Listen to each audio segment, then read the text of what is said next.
Ground out.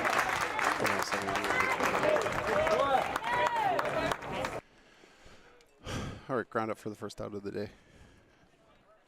Sorry about, let me get that clear. One out. Oops, that did not clear count. Why did it not clear count? Okay, one out. Davis Rivers on the mound. I hustled over here from a work function, so just barely got it live. But here we are, live at AC Flora High School. Am I even on? Yeah, check. Okay, I did check the audio. Oh, Alex is here. Here, you can sit right up here next to me. Okay. Oh wait, sorry. This is 1-1 count. Grounder to second base. Stopped by Cooper, I think, and thrown out. So I'm sorry, I missed all of the pitch out. Clear count. Okay. Now batting number 3, Skylar Jackson.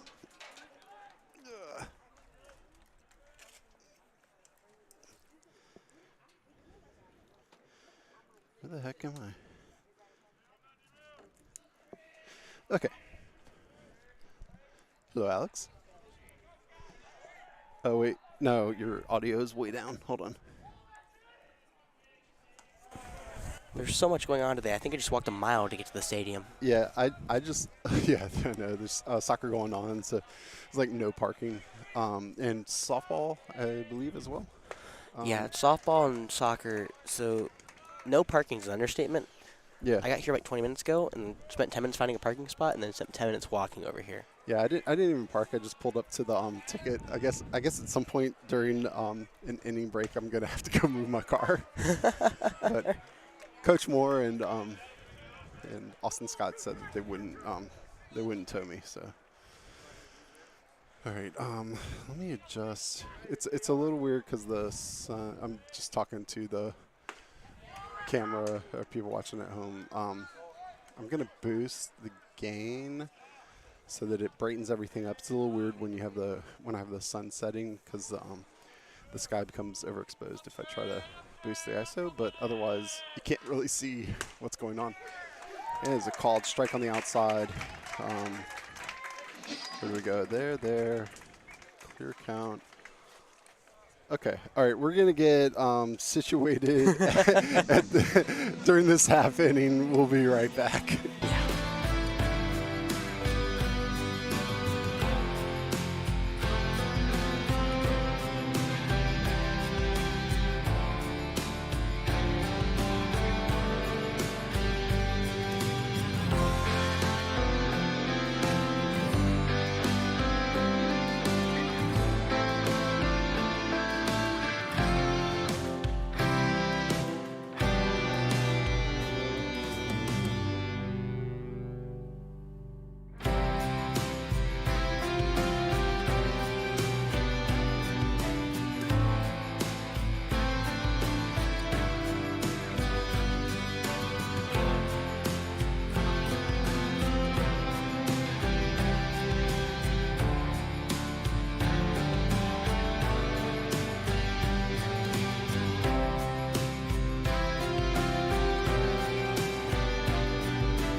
All right.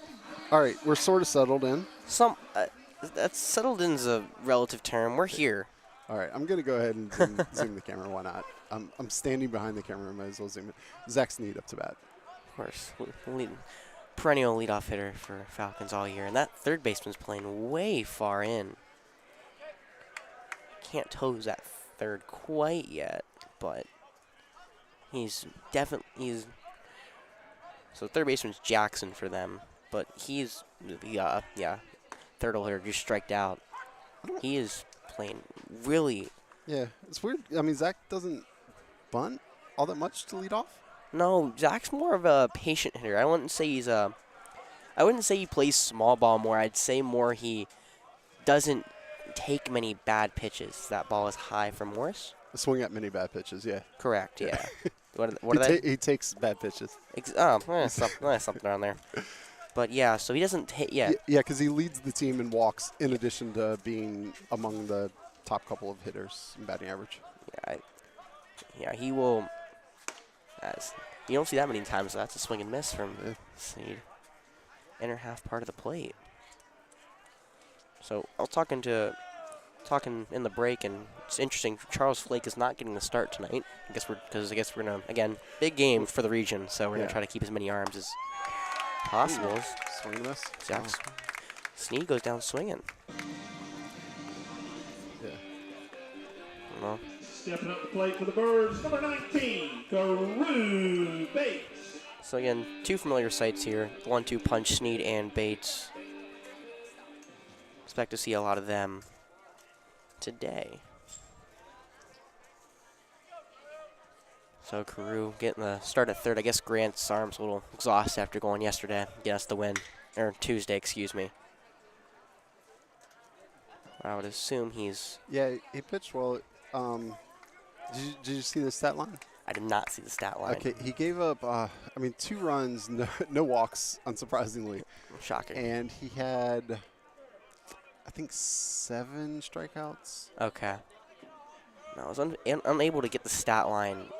I think I'm going to try to do for the playoffs is just get the free trial of Game Changer, and then I'll buy it next year. But get the free trial of Game Changer, and then just get all the stats right before playoffs is what I'm going to try to do, I think. Since we're just so close now, and I'd rather have it now instead of just later. But obviously that could change depending on things. Trying to get their whole lineup down. But so it's a lefty on the mound. We don't face a lot of lefties on the mound usually. But here's starting pitcher Morris finding the zone. Outside curveball, strike 2.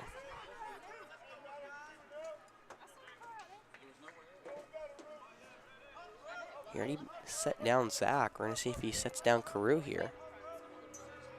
Would be a very big statement as Carew, never mind, lines one down the left field line. Past the shortstop, that's going to be a base hit. Carew's going to try to leg out a double. Throw comes in. It's not in time. Carew gets in there. Yeah, One out double. And in comes Tyler Hernandez. Number 21, Tyler Hernandez. So top of the lineup is not usually really in question. I'm getting to the point where I may just start writing it in every time before I come into the end of the lineup or into the stadium. Tyler Hernandez, 3-hole hitter, now has a runner at second. This is again massive game for us, for the region. Yeah. Well, for both teams, right? Oh, of course, yeah. I mean, so I don't know what the tiebreaker is if 2 teams end with the same record. It's probably overall record, which would actually be a problem for Flora because we had a really tough schedule at the beginning of the year. Yeah, I looked at it. I think they are 13-4, and I think we are 14-7. Yeah. Coming into this game. Yeah, it's unsurprising. I mean, we haven't lost to any 4A teams, but we played lots of good teams. Yes. That ball looks like Hernandez went around, and he's now behind 0-2 on that fastball that hit part of the lower zone.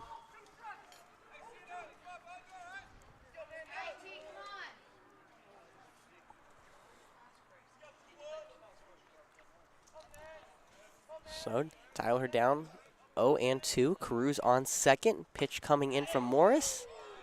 Low. to be a low change up there. Didn't find that lower half. So, counts now at 1-2. The rare lefty on lefty matchup. Lefty pitcher in Morris, lefty in Hernandez. And then Rince Best, you got him on deck. He had a phenomenal week last week. See if he can pick it up again. Hernandez takes that ball in the dirt, even the count at 2 apiece.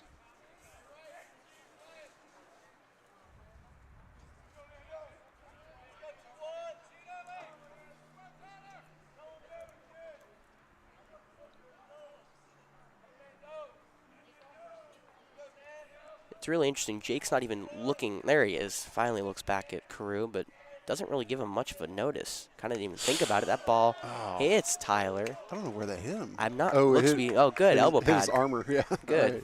If it's going to hit him anywhere, I'd rather it be the armor than anywhere else.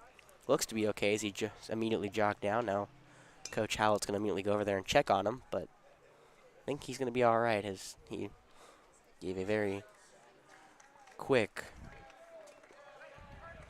sign of approval.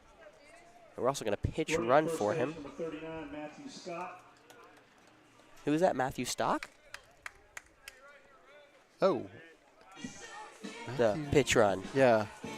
Yeah, Matthew Scott. Yep, Matthew Scott. Oh, Scott. Matthew Scott. Okay. Yeah, that I do not. Okay. Yeah, Matthew Scott. So Matthew Scott will be the courtesy runner for Tyler, again, behind the plate. So in steps in Rince Best, righty on lefty here in the first inning. Carew got that 1-out double, and then Tyler was hit by a pitch, and now Rince is going to look to try to bring him home as he swings over a breaking, or under a breaking ball for strike 1.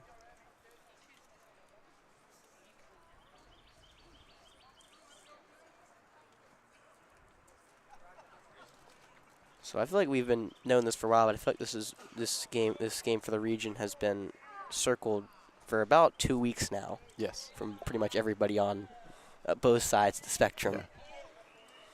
Yeah, pretty much. I mean, Lugoff is really good. I can't remember if – I think they were eliminated by East Side last year. But the year before, we had to beat them to advance when we won the state championship.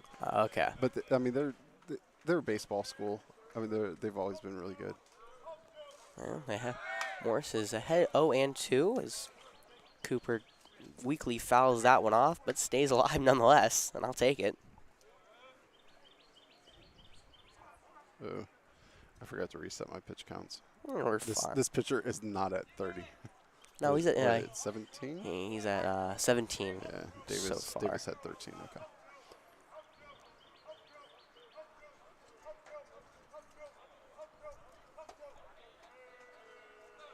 So 0-2. We're gonna do it one more time to Rince.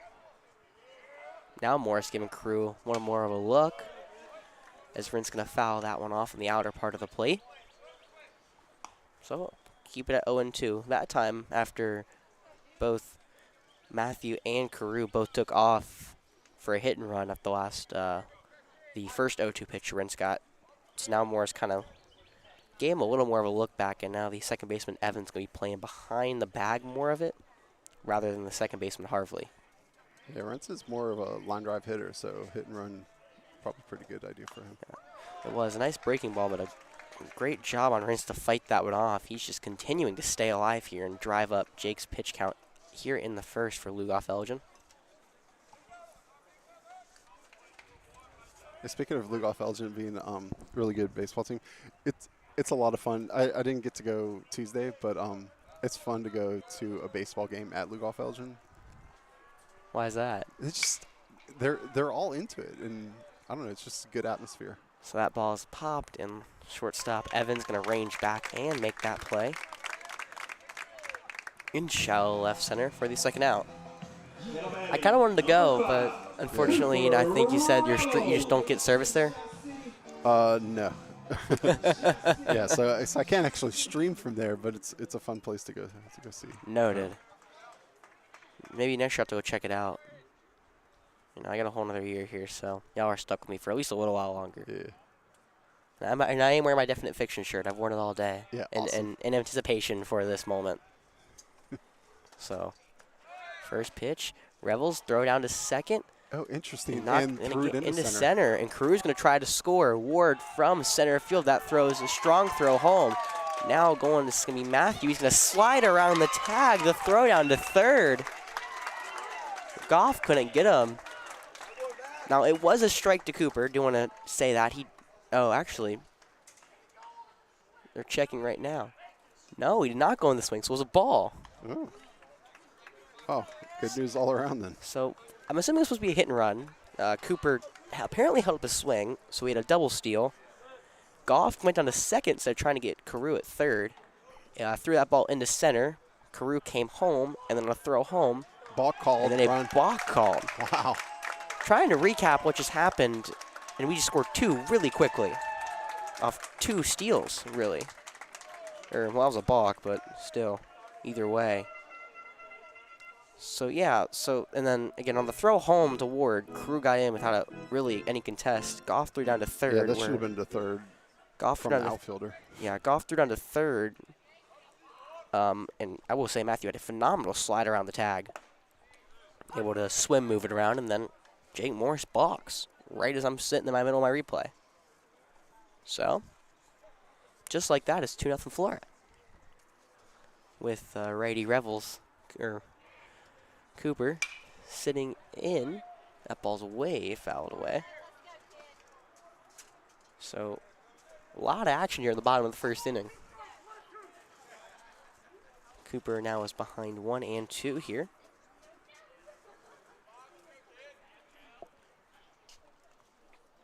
No one on base for Cooper, and he's going to line that into left field, but right at Caraway. He'll range a little far to his right and make the play for out number 3, but not before Flora with Menace is on the base path. They tack 2 on. We'll head to the top of the second.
You get it fixed? I'm assuming. Everything all good? Yeah, we're good. Okay, cool. So after giving up 2 runs, bottom of the first, Jake Morris set to begin the top of the second as Davis Rivers gives him an outside fastball, making the count 1-0 to start the game, or second inning. Close enough. Yeah, I can say tonight and not be wrong anymore. Yeah, good job. Yeah, I'm really, really happy about that one if you can't tell. Davis, another fastball, lower and away. Yeah, Forest Acres Classic is just confusing. It's okay. Yeah, you know, my first Forest Acres Classic, I had a blast, but It was fun. you know, a lot of good baseball over there. Davis, 3 straight fastballs, 3 straight outside pitches. So Jake Morris trying to get himself back in there and get some more insurance as he takes all the way. That fastball went right down the middle. Like if you drew a box around the plate and you put a dot in the center of the box, that's where that pitch exactly was. Nice pitch. So, but Jake didn't have the green light. We'll see if he has a green light now, and he does, and it's foul tipped in the glove of Tyler to fill the count up. So we see Morris, the lefty pitcher, and now facing Davis, a righty. Full count pitch coming from Davis. That ball's going to be hit the other way. Snead dives, makes the play, and then can't find the handle. Phenomenal diving play by Zach. Just couldn't find the handle on the ball. And that'll be a leadoff single for the Demons, which is a really weird mascot, if you ask me. What, the Demons? Yeah, I mean, I don't know. We see the Blue Devils, the Demon Deacons. I don't really see the Demons. Hold on, are they?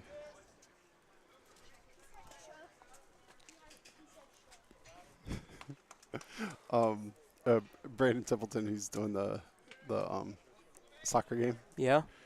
And he's having a problem with his score bug. Okay. But I tried to troubleshoot it for him. But now a bunt attempt's not going to go, and we're going to see the pitch runner for Lugoff Elgin. He's going to take second, or the courtesy runner, rather. It's Logan Crane.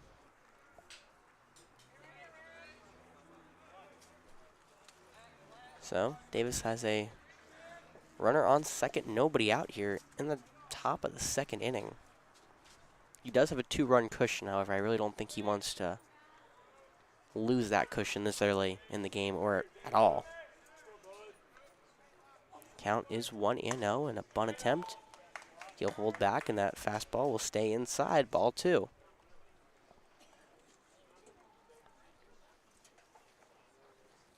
So 2-0 is the count here. And you're going to see Harris Rivers, Davis's brother. He's going to be at first, and he's playing on the grass. Bit interesting, as he's going to be the one to try to stop a bunt attempt and maybe try to go to third with it, depending on where it is. That offer from Ward is an offer. And it's going to bring the count to 2-1. Umpire doing his job and helping us out a lot, saying the count very loudly, just in case I forgot it.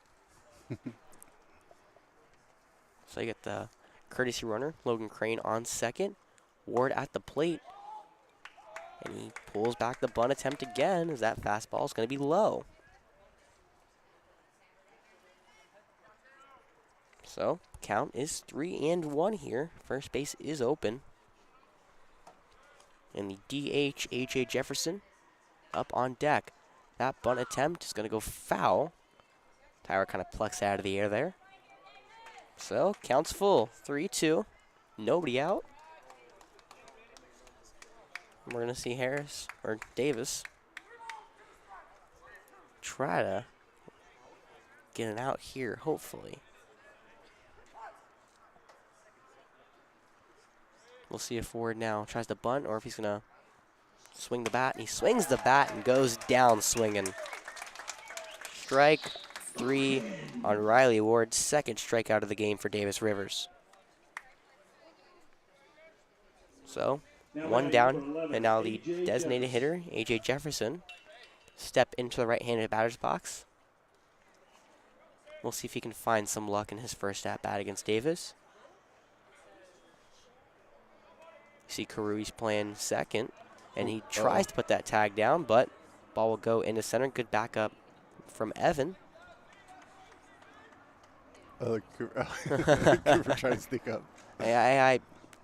Look, whatever you can get works. Yeah. It's actually a pretty good pickoff move from Davis. Just couldn't find the glove of Carew. I was about to say Carew's playing right behind Crane who's on second, but then of course they picked him off. That ball's going to be smacked through the left side of the infield for a fair ball.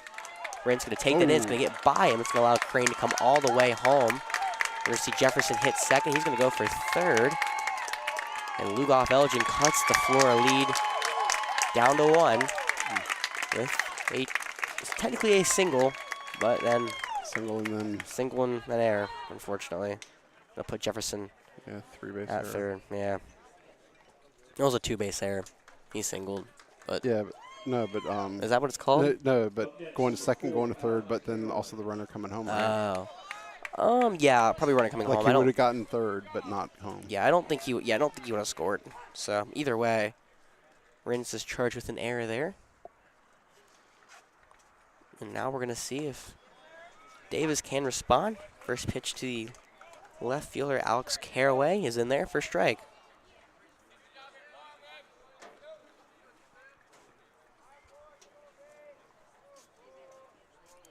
So 0-1 count. Now quickly 0-2. Good off-speed pitch there from Davis. Now he's ahead 0-2 here.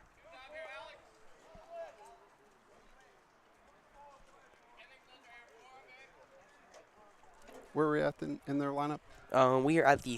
We are currently facing the 7-hole hitter right now. Yeah, we went 3 up, 3 down in the first. So Yeah. 0-2 pitch coming from Davis, just a tad low. They're not been calling that low pitch so far tonight. We'll see if that changes throughout the game, but that one's gonna be low for ball 1 in the count. Moving the count to 1-2. And a strike 3. There's that strikeout pitch. Breaking ball. Got him swinging. Third strikeout of the game. Second of the inning. Up next, number 13. And now the catcher, Turner Goff. Turner Goff. He'll try his luck against Davis tonight.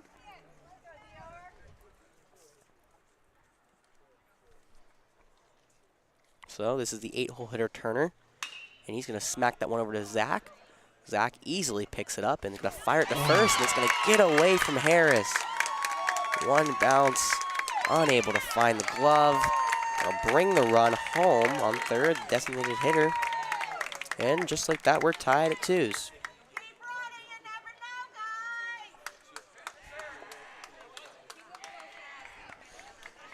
You'll see Tyler Robertson. He'll come and be the courtesy runner for the catcher Goff at second. Now batting number 19, Watson. Technically, that's an error going to be against Harris. 'Cause any one bounce, I think I've said this earlier, but any one bounce One bounce should. technically should be picked. Yeah. If it's more than one bounce, then it's on the fielder. But every one bounce should be picked by the first baseman. So, a couple errors have led to a couple runs here for Lugoff Elgin, and they've tied it up now in the top of the second. 9-hole hitter Watson Harvley, the second baseman. He'll now step into the left-hander batter's box against Davis.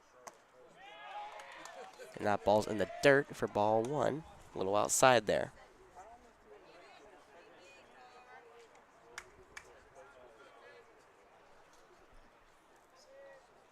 So 1-0 the count. Davis checking that runner at second. But Harvley gets a piece of that 1-0 pitch and fouls it back into the backstop.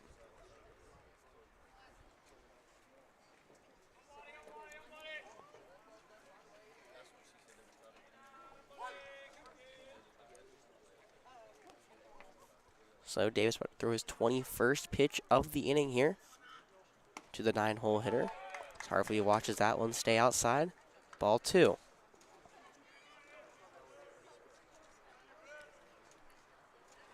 It's 2-1 is the count. 2 outs, top of the second inning. Lugoff Elgin only has 1 hit this inning, but they've played it to a cross. Davis throws that changeup in there for strike 2. And now the count's even at 2s apiece. After Harvey, the lineup will turn over to the top with Kobe Evans. But Davis looking to go right here.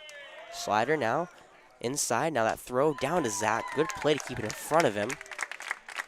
Robertson went. I'm not exactly sure what he saw there, but it was effective as Hernandez couldn't get that throw down to third. So, stolen base. And a 3-2 count, 2 outs against Harvey, the 9-hole hitter. And Harvey gonna Foul that one to the backstop. Staying alive just by the nick of a bat.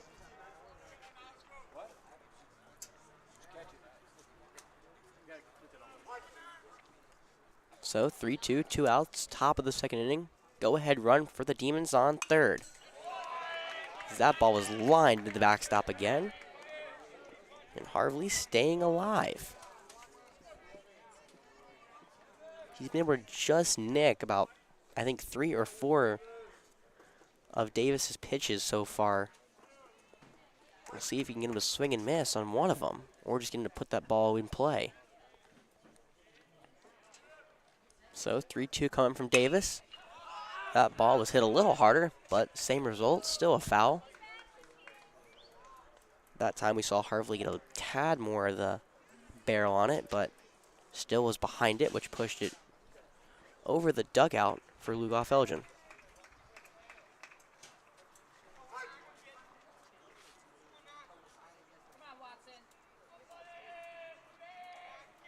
Here comes Davis home, and Watson continues to foul pitches off. That's about his 5th foul of the at-bat, and he's driving Davis up, who's now at 40 pitches on the evening. And now you're going to see Tyler. He's going to come out and talk to Davis.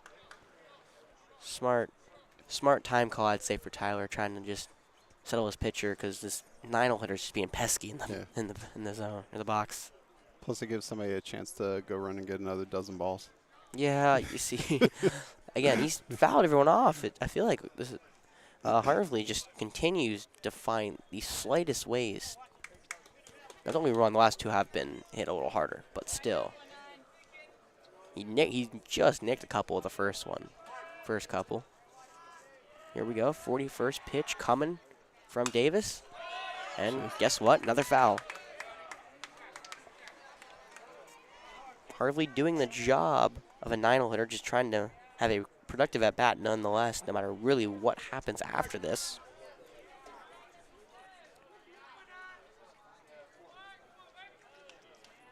So full count pitch again coming from Davis. And this time he's going to get him to ground over to first.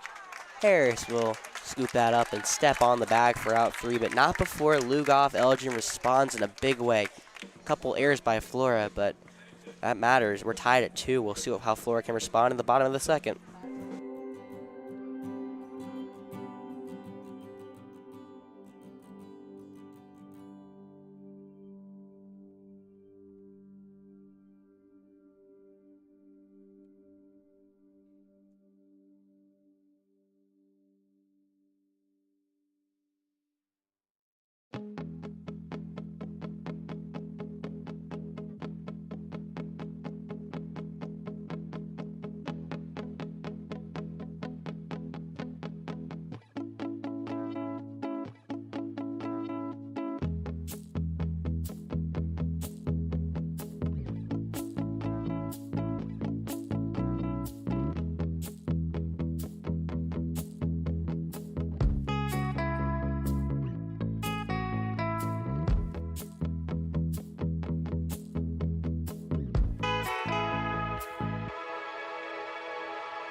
All right, Charles Flake.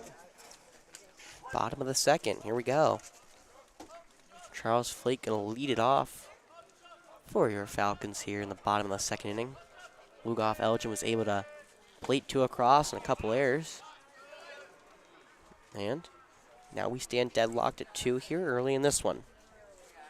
That first pitch from Jake Morris in for a strike as he hasn't moved since he got the ball back.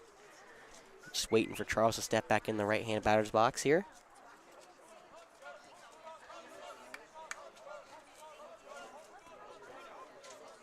Now Jake decides to go into a stretch. He's not working out of the windup. He's going to work out of the stretch, I guess, most of the game. That fastball is going to be over the inner half of the plate, but we'll find the zone for strike one. So 1-1 the count here. Charles Flake, the designated hitter. I'm assuming it's going to be for Davis Rivers tonight. That curveball overarching, kind of a 12-6 motion, couldn't find the zone. Yeah, I don't know that Davis is batted, and it's been a while. I would assume he's not taking the box tonight, but that's just my assumption. I'm sure we'll figure out either by the end of this inning or early next one. Charles fouling that one off, so now it's 2-2 the count. You got Evan on deck here.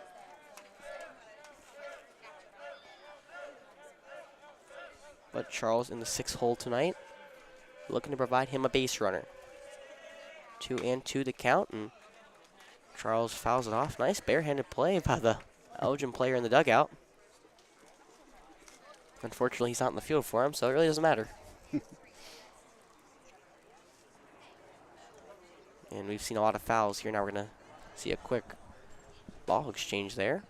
Yeah, I'm not sure Davis has hit probably since his B team, since he was in 8th grade. Wow. Because I think he's been pitching for varsity since 9th grade. Wow. And Charles, wow, that was a ball. It's obviously a ball. Obviously a ball. But if it was any indication, Charles did start walking to the dugout. Yes. But it was obviously a ball. Everyone, including Charles, yes, thought it was not a ball. Yeah, he's going to smartly step out here, kind of just take a breather. Obviously a ball again. No question about it. No doubt in anyone's mind. But whenever that happens, you got to hit it after that. Correct. Yeah. So, umpire may have gave us a gift, but I don't think so either. Now, full count pitch coming to Charles.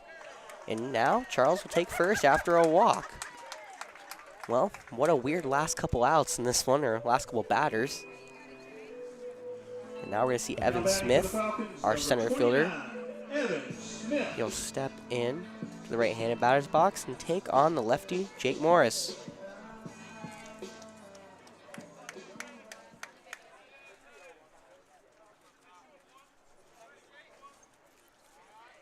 So now, Ace is up with runners on 1st and 3rd now. Wow. So he needs to do a job and hit some people home. Yes, that's what I'm hearing. Evan shows bunt. That ball's going to get in the dirt, but not far enough away from Goff to allow Charles to go to 2nd. So we'll see now. Small ball going to play in effect. Both teams, we saw it with the Demons with Ward. He tried to bunt his way aboard and bump people over last inning, but didn't get the chance to. He kind of held off multiple times and pulled back. We'll see if Evan does the exact same thing here. This time he's going to swing the bat, but he'll swing through a changeup for strike one, evening the count at 1 apiece.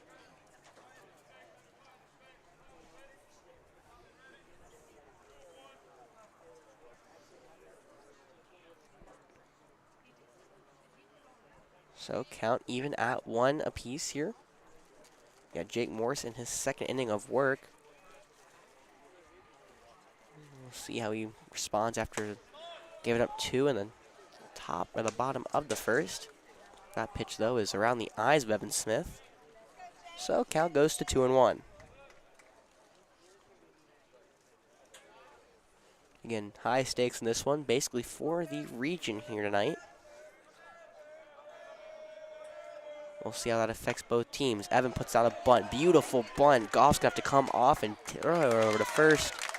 He'll get the out, but easily allowing Charles to move to 2nd, and Evan almost beat that out.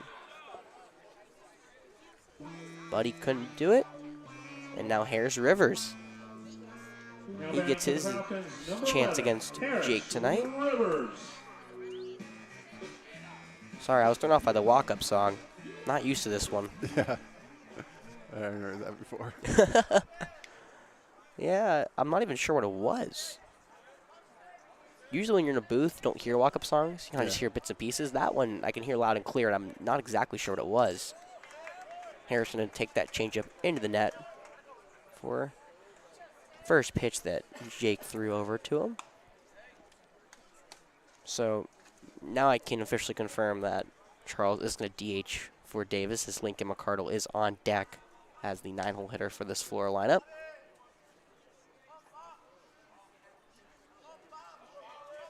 So you got Charles on second, Harris at the plate, 1 out, 0-1 count, bottom of the second inning. Jake Morris steps off, but no one's even close to covering second, so it won't matter as Charles just retreats back. Now you're going to see the second base, or the shortstop Evans. He'll play behind, kind of behind the bag. Now he's going to play behind Charles and move back to his position before Jake delivers a strike down the pipe. So 0-2 the count goes. Harris looking for a big hit here. You got the third base corner Jackson. He's playing in. We saw Carew hit one right at him, and he didn't really respond well with it. Couldn't really put a glove on it. I'm not exactly sure what the reason he's playing so far, and except he's expecting another bunt, but still, I wouldn't. Playing so far in just isn't ideal. That ball's going to skip into the catcher's glove. Pushing that count to 1-2 here, bottom of the second. So for Ace's at bat, there are 2 pass balls. One of the runs scored, but then he got a single to right to drive in the other run. And then scored on the next batter hitting ball. So what you're going to say is he's wasting all of his talent going to lacrosse. Yeah, that's right. Jeez. He's got a lot of talent in lacrosse, though. You can do both. Actually, no, he can't. No, he can't. You can try. 2 spring sports. Yeah, lacrosse is. When does lacrosse start? They start right about the same time. Okay. End of February. I guess their season's just much shorter. Lacrosse ends before baseball, yeah. Okay. Gotcha. They play 16 games, baseball. We're playing around 30, I think. 25, 30. 25-ish, 26, yeah. We usually play about 25 each of our seasons. Harris watches that. Change up low and away.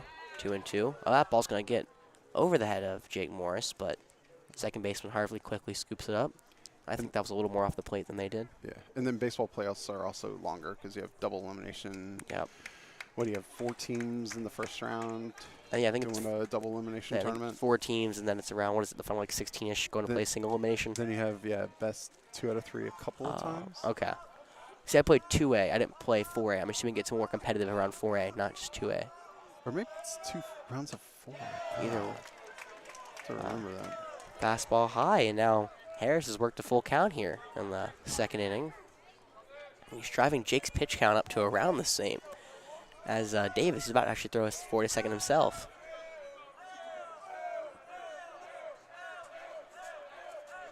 So 3-2 count here to Harris. Got Charles on second, and that ball's going to find the dirt for ball 4. Solid at bat there. And just like the last inning, we have 1 out, runners on first and second. It was a phenomenal at bat. He worked back from an 0-2 count and worked all the way back to a walk, and now the Demon head coach, who I'm not exactly sure the name of, is going to come talk to his pitcher after walk to Charles, and now a walk to Harris.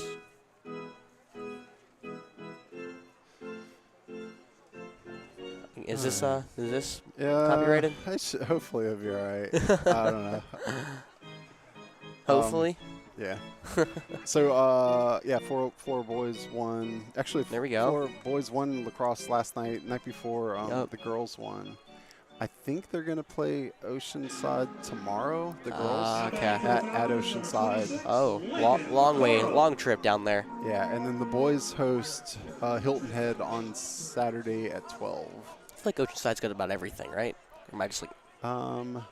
Yeah, pretty much.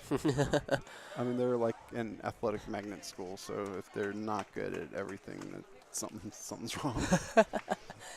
Yeah, when they were in 2A when I was there. Yeah.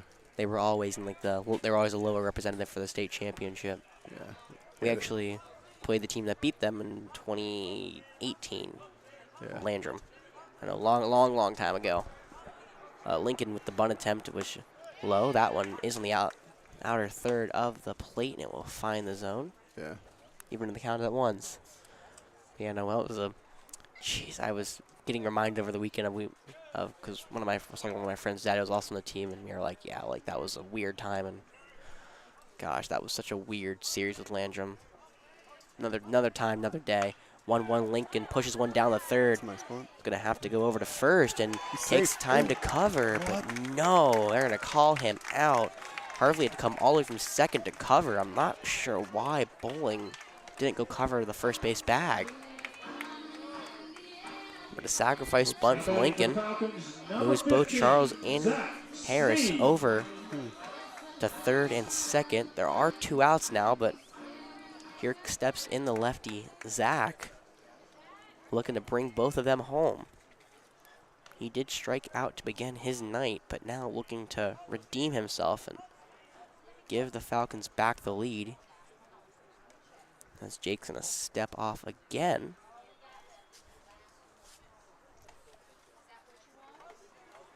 Again, Jake is grinding up his pitches. Now he's at 21 in the inning. And that ball's over the head of Zach. Moving the count to 1-0. So first base is open for the Walk King here at AC Flora. We'll see if he utilizes his special talents or if he tries to do something a little out of the ordinary and get a hit. Well, not out of the ordinary, but Yeah, no, he not gets a lot of hits too. no, say not just not what he's known for. It's like a Mets player, Brandon Nimmo. I don't know how much any people follow. Will be probably not a lot. Second pitch here to Zach, down the middle, strike one. Nimmo, I think, is hitting around like 190, but his on-base percentage is about 380. Oh. And that tells you he gets hit a lot and gets walked a lot. Now, Zach's a little better. Zach's probably hitting, I would assume, like 300s, but his on-base percentage is probably around 500. Might be close to 400. Yeah. Zach fouls off a curveball, and now it's 1-2 with 2 outs in the bottom of the second. Or I guess I should say he was above 400 heading into the Four Stickers Classic. Okay. Right? Does it sound about right? That seems to sound right. I can't remember what happened in the Four Stickers Classic. It was just the blur. Oh, walk fest. Walk Yeah. for Zach. Or right, he had double-digit walks. I'd say he had like 11, I think, that in the First Gears Classic. So, big battle between him and Bo Hollins. oh, yeah. Jake Morris now coming with the 1-2. Zach watches that one stay low to even the count at 2s. Quite obviously low. Obviously. Obviously. I wasn't expecting him to get running up there either. I will say, though, they have been consistent the whole night. They have not called the low strike. Yeah, that's true. Which is consistent. Yeah. As much as you want to complain about the umpires, all I ask is for consistency. As a former baseball player, I just ask you call the same thing for both sides. I don't care. Yeah. So when you don't, we have a problem. 2-2 coming here, and Zach able to fight that one off and stay alive. Oops. I just gave him a third strike, but that's not right. Hey, don't bring him up before it happens. Now your jinx is gonna come into play. Nope. It wasn't me this time. It's a reverse jinx. If he strikes out, it wasn't me this time, okay? Even though I did technically say he needs a hit here. 2-2. Jake's going to shake off the catcher, trying to find a pitch to throw to Zach. Now he comes set. And he's about to deliver the 2-2 to our leadoff hitter. And that one's going to find the outside corner. Paint in that corner. Strike 3. Zach goes down for his second time tonight. And Lugoff Elgin strands 2. You want to go to the third, knotted up at 2s. Oh, jeez. Oops. Barron in.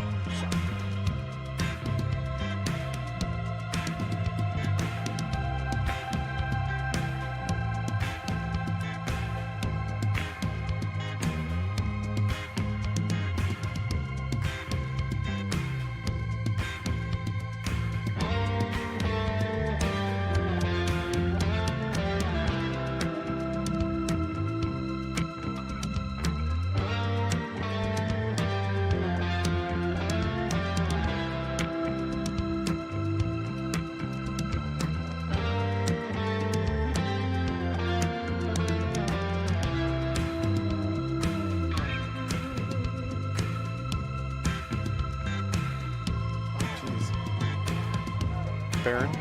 Barron in. Shot goal, Barron Greer.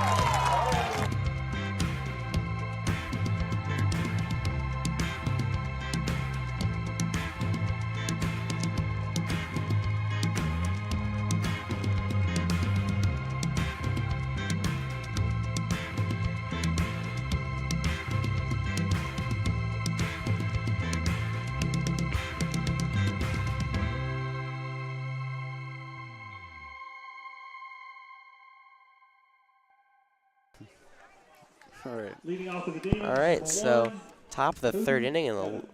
the leadoff hitter for the Demons set to begin his second at bat against Davis. Yeah, Ground- so for the people watching at home, I hit the replay button on my stream deck, so you get to see the last goal that we scored yesterday against Coast Harbor Ridge. So it was Barron Greer, number 5, scoring. And that, back to the baseball though, Kobe Evans just took a mammoth of a cut there, but he swings through it for strike 1. And we're back to the top, is that right? Yeah, Or- top of the order. Okay. Yeah, Harvey grounded over to Harris to end the inning, and now that ball over the bag, and that's going to be fair down the left field line. Kobe's going to go to second. Rintz will take that in, and a leadoff double there for Lugoff Elgin.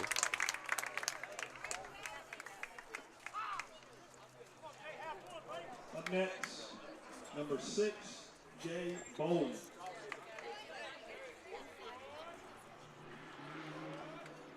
So, Jay Bowling, first baseman for the Demons. He'll try his second appearance up here after he grounded out to Cooper over at second back in the first. Ace's team is now batted around. They're still up to bat. Only trailing 5-7 now. Again, he's wasting all his talent on lacrosse. Jeez. Jay tried to bunt his way aboard, but pulled it back. However, that ball caught the outside part of the zone. Yeah, and you should just be a baseball player. It's much more fun. Coming from no experience playing lacrosse ever in my life. Lacrosse is amazing. I've never played a day of lacrosse in my life, I will say. So I can't give an accurate representation. Fastball's low, but Tyler able to glove it. Bringing the count 2-1 with nobody out. And we'll see how much Evans dances off the bag over at second. He took a very big secondary lead that last pitch. Looking to dance off again. That's going to be over to the right side of the infield, right over back to Cooper. So for the second time this game, Jay is grounded over to Cooper for an out. However, this time he moves Kobe Evans over to third. Number 3, Skylar Jackson. So Skylar Jackson has a chance to give Lugoff Elgin their first lead of the game tonight. However, he struck out looking to end the frame in the first. No big defensive changes here for Flora. They're probably going to concede a run here if a ball's hit to the infield. Skylar watches that one stay off the plate for ball 1. I would say the only time we don't concede a run here is if the ball's hit over to Zach. And that ball's going to be roped into center field. He's not going to be able to get there. It's Evan as Skylar takes a hard turnaround first, but he slips. But a single is going to give Lugoff Elgin the lead, 3-2, the top of the third. So now Jake Morris, the pitcher, gets a chance to tack on to the lead now. He's left 3 runners stranded, or no, he's left 2 runners stranded so far this game. He left 2 last inning, but he left none in the first. So danced around trouble in the second, gave up 2 in the first, but now he's at the plate trying to attack Davis. We'll get him right eventually one of these days. First pitch is low and away, ball 1.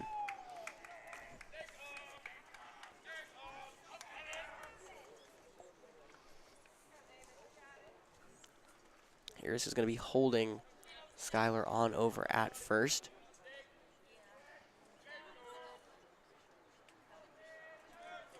As Davis comes sets and throws over to his brother, but they're unable to put the tag down on Jackson before he gets back to the bag.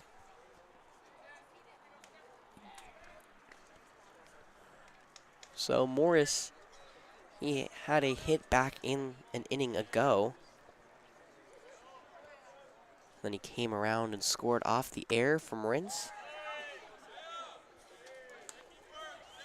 He was really the first person to get a read on Davis. As now he's ahead 2-0 here with only 1 out in the third. That's the first time he moved the bat. That ball was going to sail foul.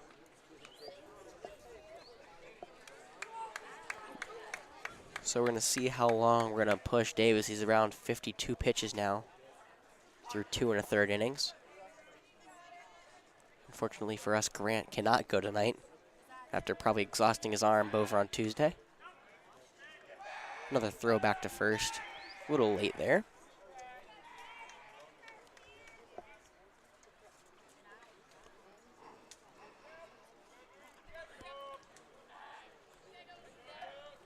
Two and one the count here against their pitcher. Davis picks off again. Better pickoff move, but Jackson wasn't too far off the bag. He's easily able to slide back in there. Yeah, so Tuesday, Grant had 5.2 innings, 2 runs, 11 strikeouts, 0 walks. Yeah, he doesn't walk anybody. Yeah.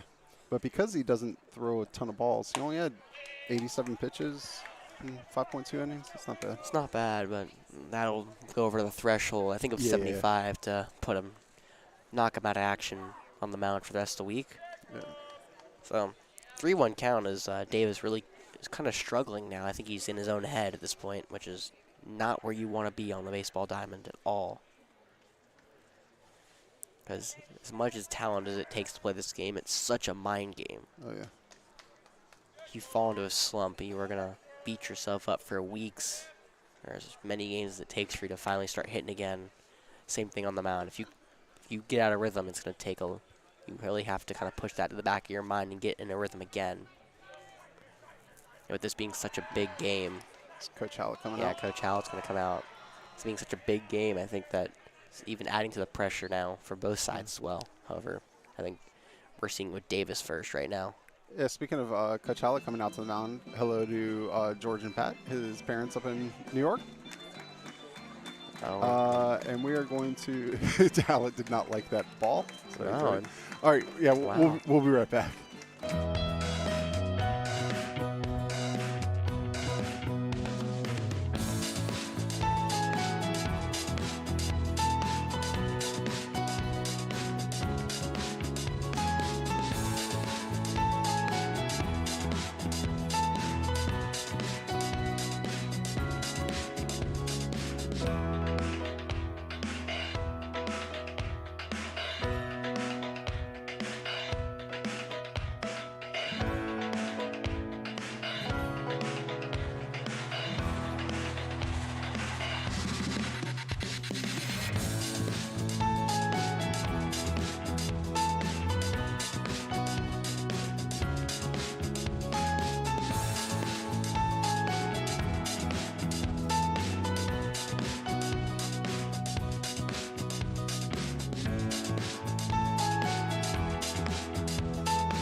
All right, here we go.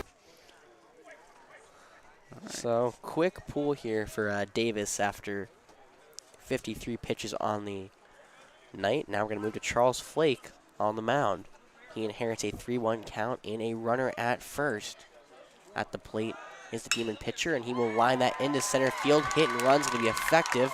That ball tails into left, and Rance will be able to pick that up. And looked like Sky was going to try for 3. However, I'm not sure what's wrong with his shoes, but because he slipped again.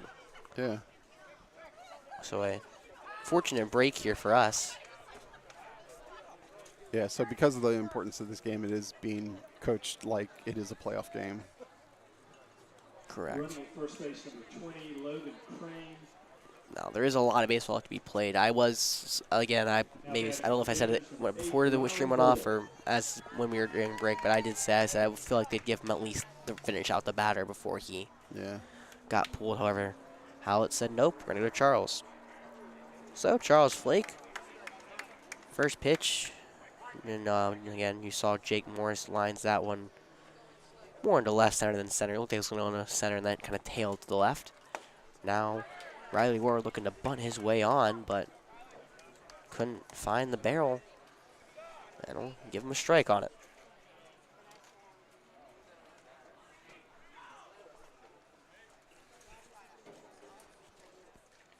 So 0-1 count here to Riley Ward. He went down swinging in his first at bat back in the second inning. As Charles now gets him to put one into home plate for foul and strike 2.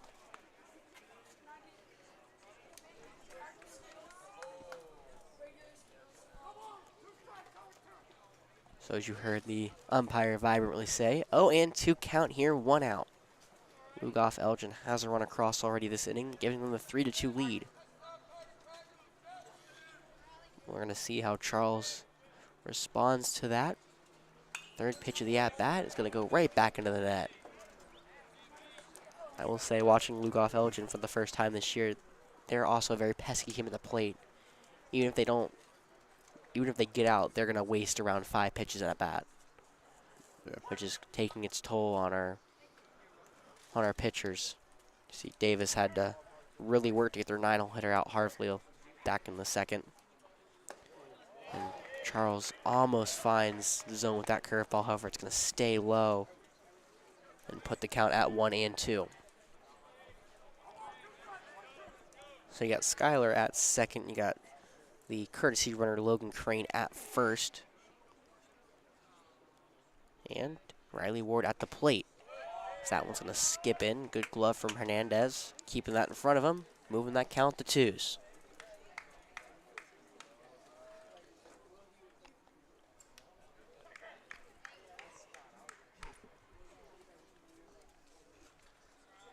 So here comes the 2-2 pitch from Charles.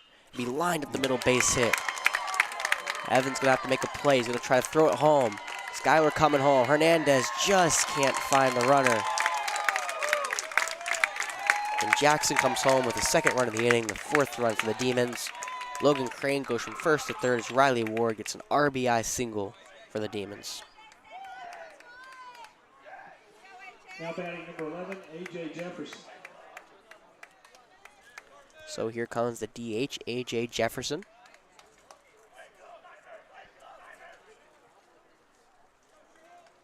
Now Charles, 2 batters, 2 hits early in his outing. Now the designated hitter, A.J. Jefferson, he singled just an inning ago. Now he's got runners at the corners with only 1 out. Charles delivers one in the dirt for ball 1. We didn't see Riley Ward take off over at first. Keep an eye on him. They may try to bait a throw down from Tyler.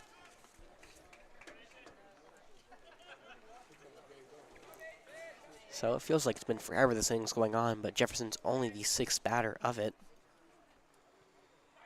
And he's ahead 1-0 on Charles as Charles steps off to look back. Logan Crane over at third.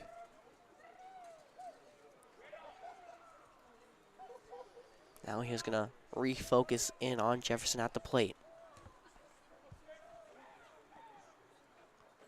And now a pickoff over to first.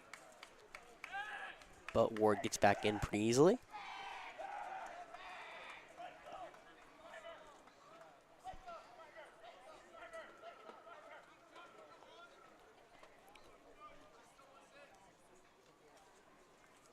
So here we go. Charles going to deal home the 1-0. Going to be a fastball low in the dirt. Ball 2.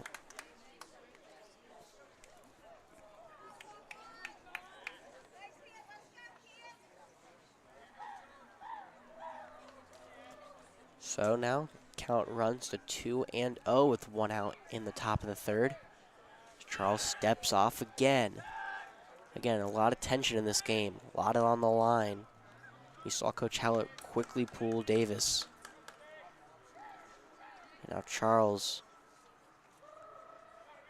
in a really big spot here as he's going to skip that one in for the third straight ball of the at-bat.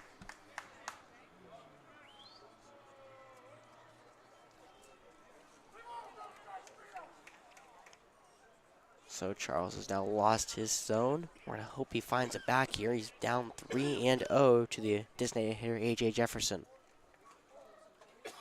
He's going to deliver it home. That's going to find the inside part of the plate. Jefferson knew it.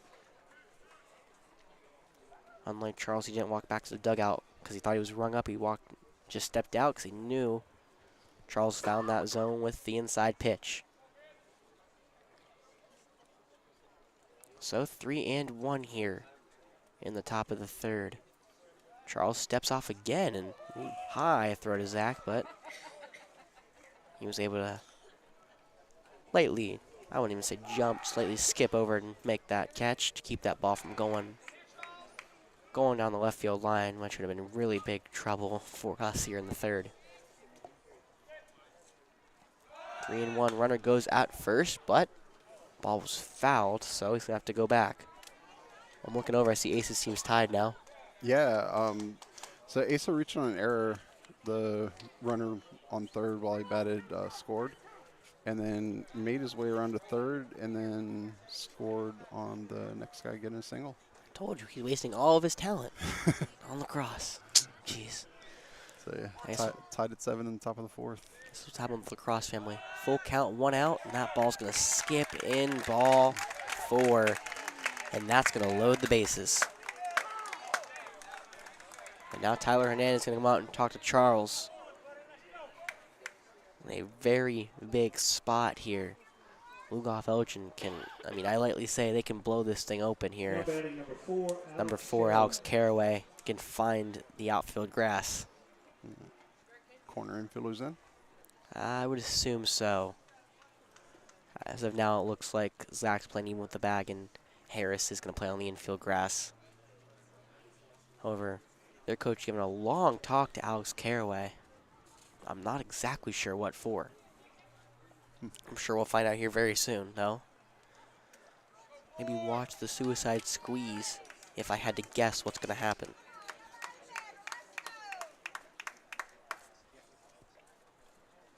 It'd be pretty bold with bases loaded. It would be, but the 1 out, it's worth a shot with the way we're pitching right now. It's not finding the zone, and everything we put over the plate, they're putting into play. I would think, though, if you do a suicide squeeze, Zach's have to mirror the runner. No, squeeze is in place, and that ball's going to find that outer third of the zone for strike 1. So Caraway in the right-handed batter's box going against Flake. Another righty. And Flake is now going to quickly, no, it's going to be outside. It looked to be the same exact pitch he just threw last time, or in the same exact spot. But this time the umpire rules it a little too outside, so it's 1 apiece. So again, Zach's playing around even to the bag, and Harris is going to be playing on the infield grass here. No bunt attempt, and Hernandez quickly snagging that out of the air. But that ball was in the right-handed or left-handed batter's box, and now the count is 2-1. So Caraway at the plate. You got Turner Goff on deck, and both people did not take a hit last time. Caraway chops that one, but it's going to go foul. And all runners have to go back to their bags. All right, Midas just took an 8-7 lead. Runner on third, no outs. All right. See, you're fine. Yeah. You're fine.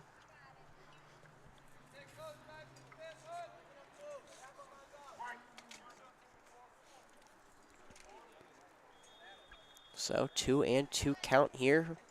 Charles comes home. Ball's hit on the ground to third, and it gets a Zach. That's going to put one across, and it's going to put another one. Throw going to be cut off at home, and now they got runners down between second and third, and should get one out as he's going to dig in. But he won't get the other one. Jefferson's going to be tagged out, but it's going to bring home Ward and Crane as that Caraway will get to second. Now batting number 13. It looks like he may be hurt. Looks like Jefferson may be hurt after that, trying to slide back into second. He's talking to his coaches.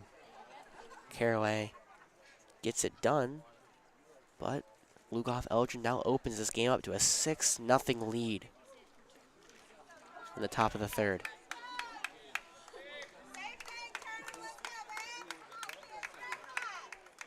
That is also the third error of the game for AC Flora. They're beating themselves so far tonight. So, 8th batter of the inning, Turner Goff, will step in. He walked in his first appearance, able to get all the way to third before he was left stranded. And now Charles looking to pick him off at second. But Caraway's going to get back in safely, and now we're going to hear Carew come out and talk to Charles. Probably going to talk about some of the pickoff. I'm assuming that he picked up on something. I'm not exactly sure that something is at the moment, but I'm sure we can find out. So, new count here to Turner Goff, the catcher. We'll see how Charles goes after him. Gets a very big secondary lead at second, but he throws the curveball by Goff at home for strike one. Goff wildly swinging at that one.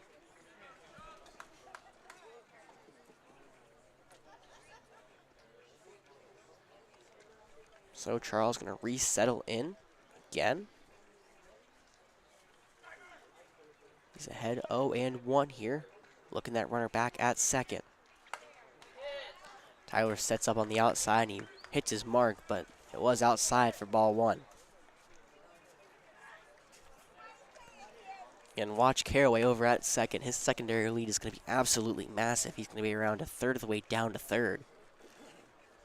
Be interesting to see if we try to take advantage of that aggressiveness from Caraway. As I say that, Charles looks him back. Good look back. Yeah, Caraway looking to see, testing his limits over there at second. So Charles counts at ones. Slider is going to be off the plate for ball two.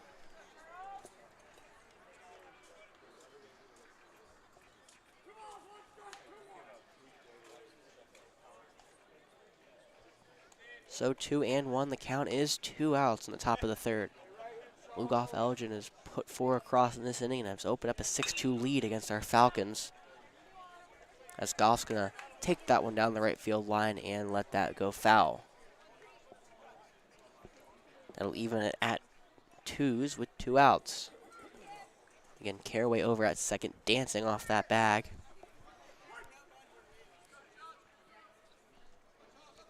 So probably any hit toward the outfield is going to score him, but we'll see what Turner can do here at the plate. He's going to poke that one over to the left side. Going to be a tough play. Carew charges, throws on a hop over to first, and Goff's going to beat that out. An infield single for him, just put in the wrong place for us. And Caraway goes over to third. And we'll see Tyler Robertson, as we saw back an inning ago, he's going to go into courtesy run. And now we're going to see the most pesky hitter on this Elgin team come up. Watson Harvey. 9-hole. Yeah, 9-hole. If I can only assume how many pitches he took up that last at bat, I have to assume is maybe reaching double digits. Yeah. Unfortunately, I don't have the amount of pitches he took, but it was It was not short or small amount, as that ball's going to be inside and low. Ball 1. Just like he was doing at second, Caraway's going to be taking a gigantic lead off the bag. Or secondary lead, not a lead. We can't pick him off easily, but he will be about halfway down the third base line when the pitch comes in. Charles putting that slider right down the middle for strike 1. Harvey just watched it go by.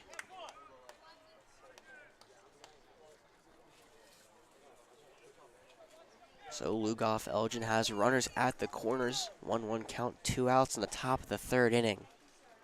Big spot here for the 9-hole hitter, and Charles going to throw over to third, where Zach doesn't even apply a tag. 2-2, 3-2,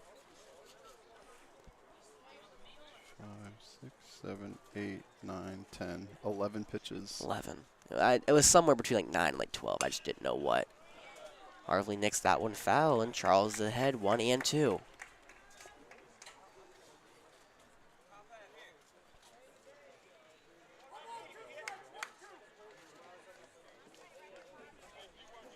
So we'll see how long Harvey takes now. He fouled everything off earlier.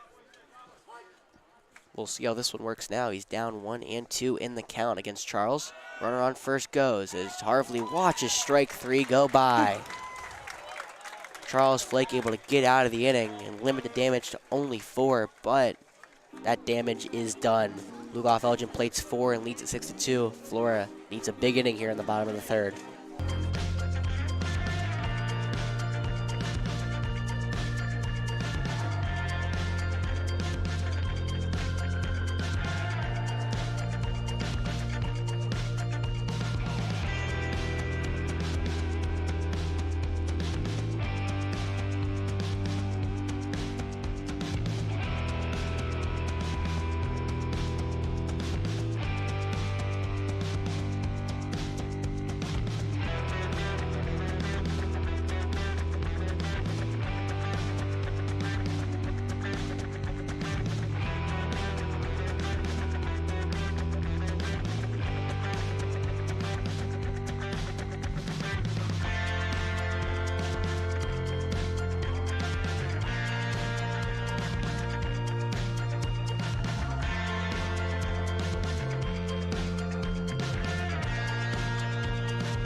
So Carew going to try to start this third inning off for the Birds.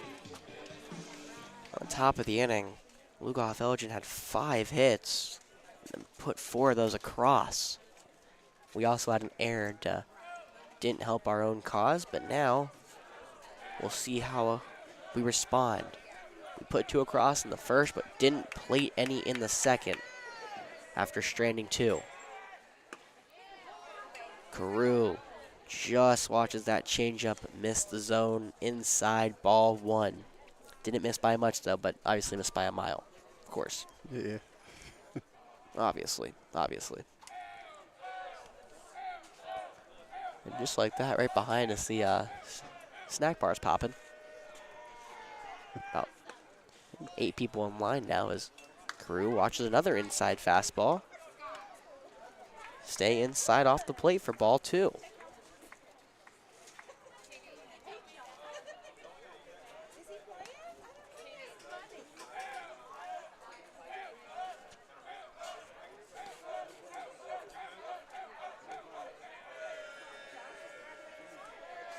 So, 2-0 pitch from Morris.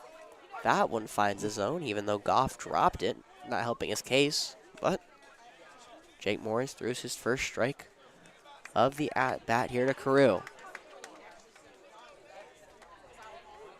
2-1 goes the count. For this inning for the Birds, it's 2, 3, and 4. Carew, Tyler, and Rentz. Heart of this Falcon lineup. And Carew watches that. Look to be a little change up. High and inside. Moving that count to 3-1 here.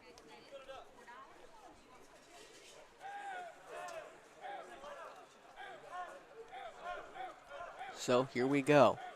3-1 count here. Jake's going to come home and miss low and inside. Ball 4.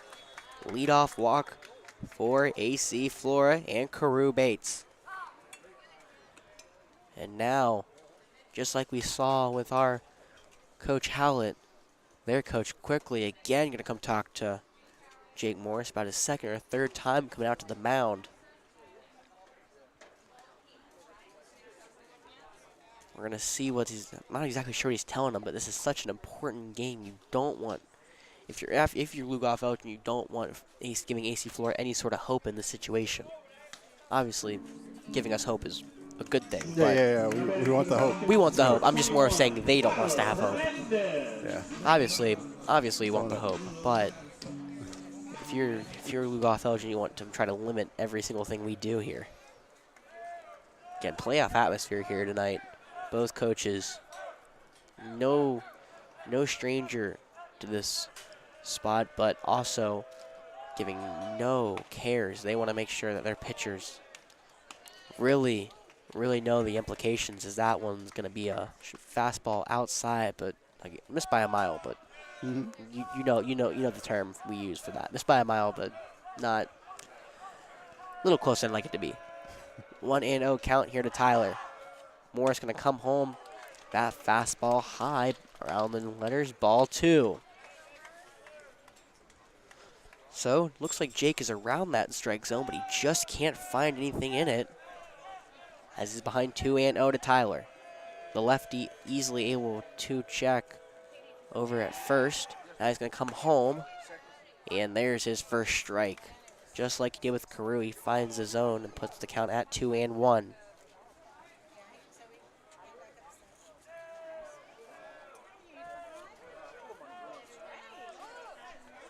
So 2-1 the count here. And Tyler takes it high. Ball 3.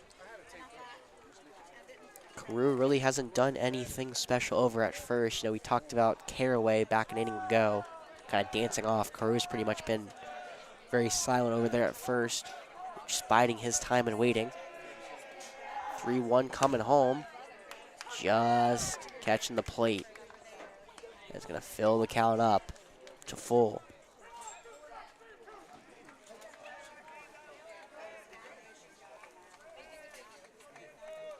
So full count here to Tyler Hernandez. Morris comes home, and that ball's going to be low. Back-to-back walks for Jake Morris. That ball didn't miss by much, but it missed. Yes. Missed by a mile, obviously, in the dirt, but no. Pinch runner around first. Yeah. Matthew Scott's going to, I'm assuming that's over him. He was the courtesy runner we used back in the first inning for Tyler. So, just like that, runners at first and second with no outs here against Jake Morris, and now he's running his pitch count up to 62. And here we go. Rince Best looking to bunt, pulls it back, but that one's going to catch the inside part of the plate. Strike 1. You saw the first baseman Bowling charging in over there. You'll maybe see him quickly try to fire it over to first, or third, excuse me, to get that lead runner at second, Carew. So if I was Lincoln, or if I was Rince, I'd bunt it over to third. 0-1 count. Rince puts that bunt down. Bowling's going to try to grab it. Look over to third, not going to have a play, and he'll get the out at first. That's the third sacrifice bunt of the game here for Flora. But this time, very important one as it moves Carew and Tyler over to second and third. Now batting for the Falcons, number 5, Cooper Rebels. So, Falcons down 2-6 here. But Cooper Revels, he's going to step in and look to try to get that down a little bit. Last time he flew out to the left fielder. That wouldn't be a bad idea here. As you see, the corners are in. First pitch in there, strike 1. Cooper watches that changeup catch the inner part half of the zone.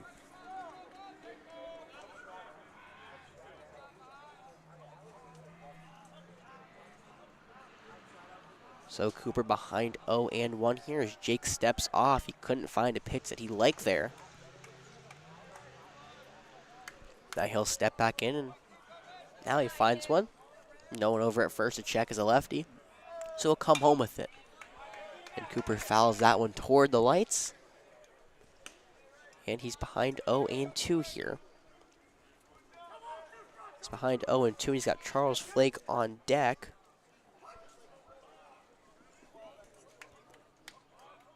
But Cooper would love to do some damage here against the Demons in the bottom of the third inning. This time Cooper calls time after Jake stood there like he is right now. Yeah, Morris is a very methodical pitcher, it looks like. He just kind of doesn't move until he's got his pitch and then immediately goes to set. He's ahead 0-2, and Cooper fighting that one off again. So you're asking about the time limit on Aces games, and they were on pace to pretty much get through 6 innings. After the team batted around in the third and the fourth, Yeah. they're not going to get through the fourth. Or they're going to get through the fourth, and that'll be it. Well, they're Yeah. winning, though, so that's all that They're matters. winning, yeah, 11-7. Again, future baseball player, I think, but either way. See. Probably not. So Jake Morris ahead 0-2 against Cooper Revels. Revels, though, lines at the shortstop, but right at him. Evans catches that ball on a line for the second out of the inning. Big out there for the Demons. Oh, man. Yeah, don't want to score or strand Now batting, second and number third 16, back-to-back innings. Charles No, you Flake. do not. But All right, see what Charles can do. yeah, there's potential to do it here. Charles, he did walk back just an inning ago. He led off the second, and he was stranded at third, so he knows exactly what situation we're in right now. As he's going to call time. Again, Jake Morris is really taking his time on the mound. I'm seeing why they did a pitch clock at the higher levels. He's methodically working, and he's going to come home. This one over to short. Evans sliding over, makes the play. Over to first and gets Flake for the third out. Back-to-back innings, Flora strands 2 at second and third. This time it's Carew and Tyler. So we'll head to the fourth, down 6-2. We'll see if Lugoff Elgin can tack on a couple more. If we can fight him off.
So, just like last inning, top of the order is due up here to begin the fourth inning for the Demons.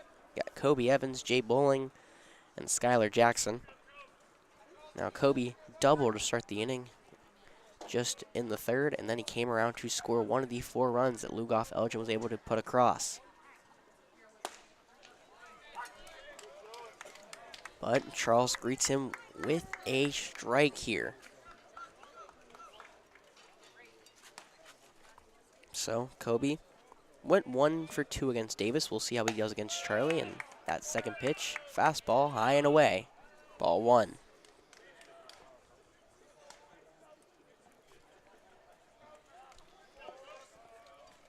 One coming in from Charles. As Kobe goes down on a basically one knee to foul that one off. And he'll bring the count to 1-2.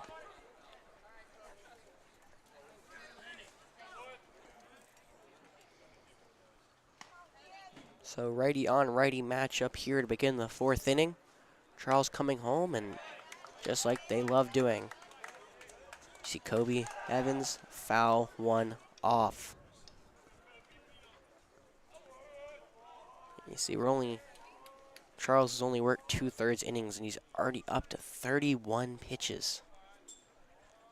Not ideal, as Evans gonna just poke that one back to Charles, and he'll have to quickly run over and make the play for out number 1 over at first.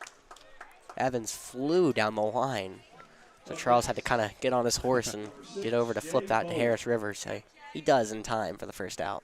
Yeah, you definitely want to get off the mound to make that throw, but you don't need to go all the way over there. Correct. I think he was trying to get as close as he possibly could, so he didn't make him, I think. Make it easy toss. About to say, probably does not want to make another error. We already have 3 this game, so, it's not the spot we want to be. So Charles greets Jay Bowling with a bouncing ball for ball 1. So definition of consistency tonight, Jay Bowling's been it. He's grounded over to second in both his at-bats.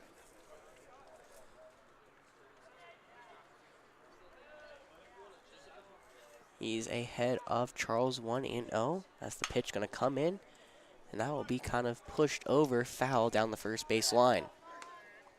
As it gets onto the field of play, we'll have to quickly scoop it off here. And we're going to turn to action. Count evens up at 1-1. Charles working quickly here. Pitch comes in. Fastball just outside. Ball 2.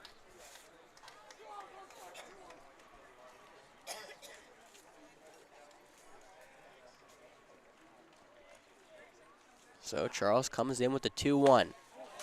And Jay Bowling swings over a changeup, strike 2.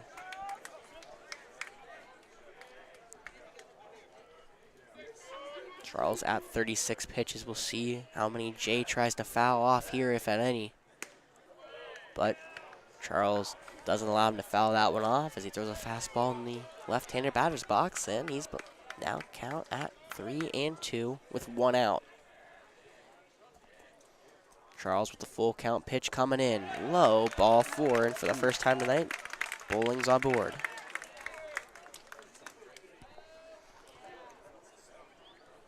So, Skylar Jackson, the 3-hole hitter. 3, Skylar Jackson.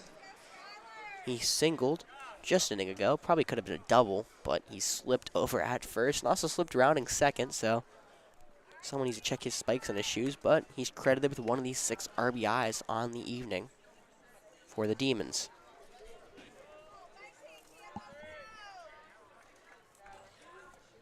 Charles now has a runner on first to deal with and a talented 3-hole hitter here as he almost hit Skylar, but Jackson able to kind of spin out of the way, letting that one go by for a ball.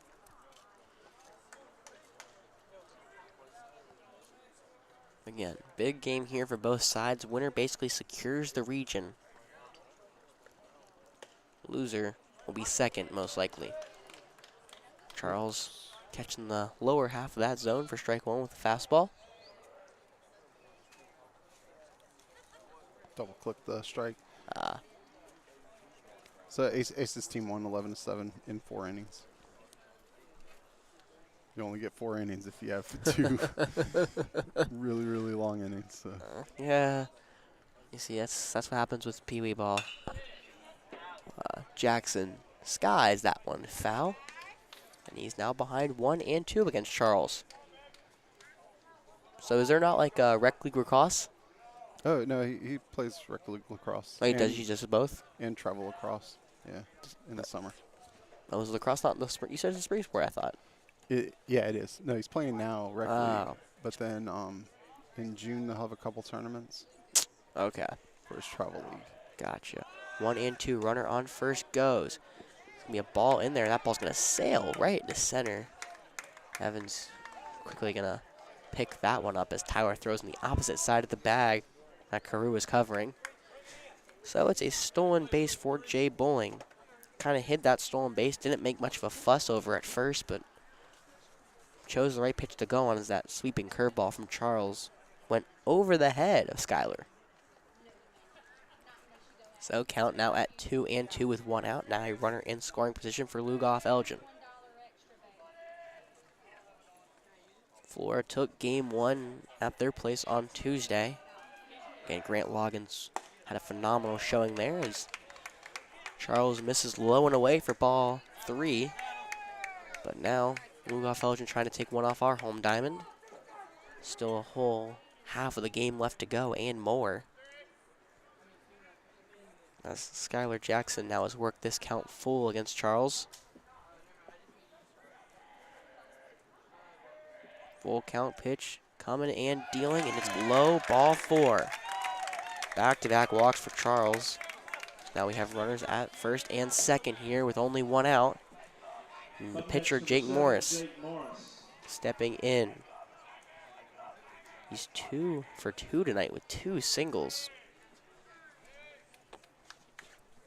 Really made his home in the batter's box as well as he's finding his groove on the mound.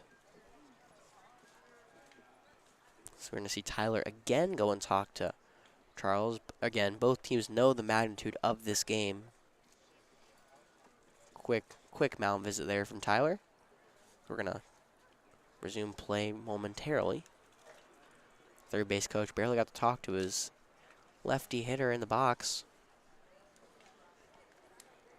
But Jake's going to step in, and we're going to start.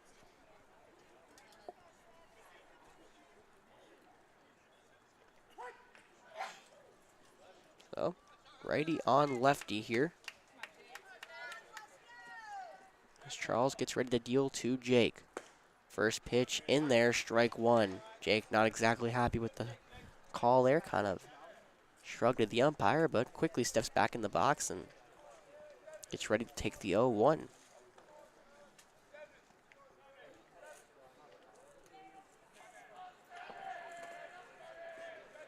So, Charles winds and deals the 0-1, and an off-speed changeup gets Jake Morris swinging strike 2. Now, we've been here before this inning with 2 strikes. However, Lugoff Elgin has found their way on the base pass. So, Tyler sent up a little outside, 0-2.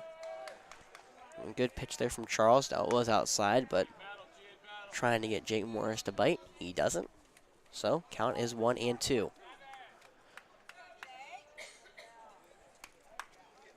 Jake looking for his first RBIs of the night. He led off the second, and he hit with a runner on first. Hasn't been able to bring anyone home here. As the 1-2 is a low and away changeup in the right-hander batter's box, and will even the count at 2s.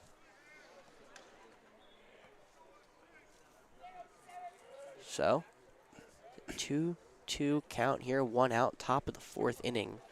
Lugoff Elgin leads our Falcons 6-2 with a lot of baseball left to go in this one. As that fastball finds the lower half of the zone, strike 3. He gets Jake Morris looking, and that's one of the first lower strikes he's called all game, but we'll take it.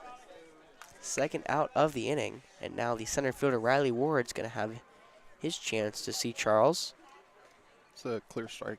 Obviously, I mean, I didn't say it wasn't. Yeah, actually, I mean, it's been a strike all season. Correct. I never said it wasn't a strike. No, just not in the first 3 innings of this game. Correct.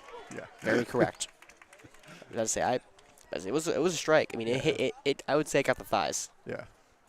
But Umpire's not been calling it, so we're going to see if he starts moving that, kind of loosening that zone a little bit here. 0-1 count here. That sweeping curveball is going to find the inner half. Strike 2. And quickly their center fielder's down in this count.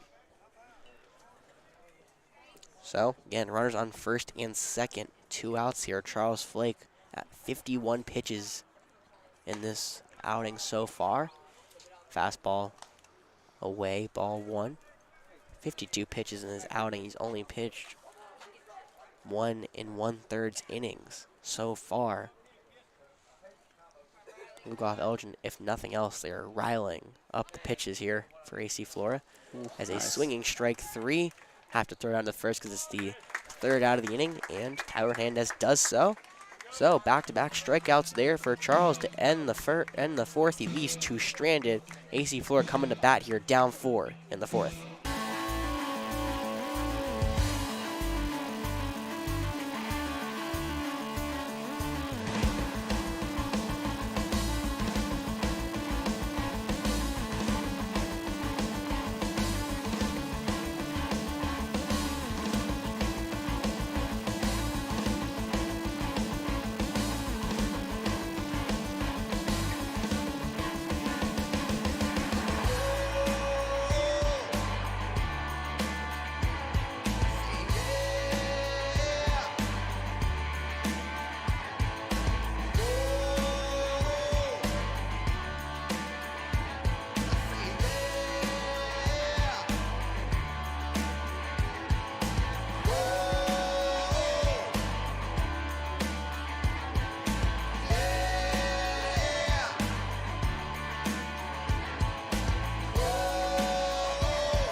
So, over at Founders Park, Evan Stone hit a sacrifice fly to get the Gamecocks the lead, and now over at Falcon Field, Evan Smith leads it off here in the bottom of the 4th.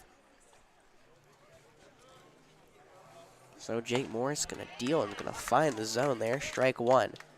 Evan Smith hasn't technically recorded in that bat this game so far. Back an inning ago, he laid down a sacrifice bunt, moving Charles from first to second.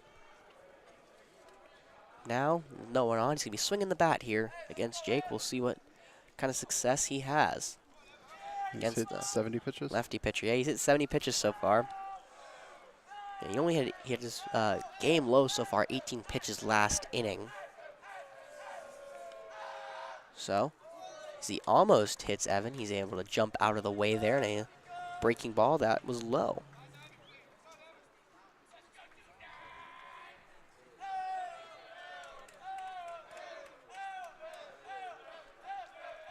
So, 1-1 coming from Morris.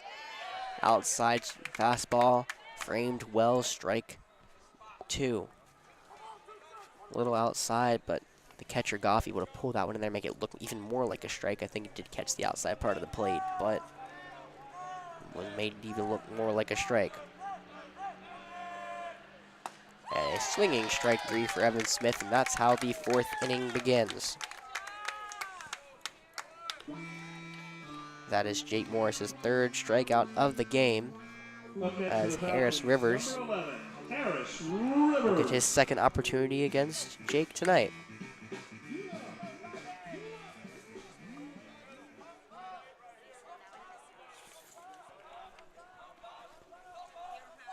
So here we go. Harris watches one go by high for ball 1. In this inning, it's the 7, 8, and 9 hitters for your Falcons. You got Harris Rivers and Lincoln McCardle is over on deck. The 1-0 pitch is going to be in there for Jake Morris. Looks like a fastball in the middle of the plate for strike 1. And it looks like that lower strike is becoming part of the zone here for the home plate umpire. Harris Rivers swinging through another fastball. And I hate to say it, but Jake Morris looks to be finding his groove on the mound.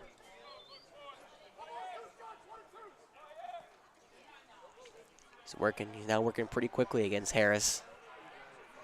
He's going to come set and get ready to deliver the 1-2. Inside, though, Harris jumps out of the way. Jake Morris is not happy about it.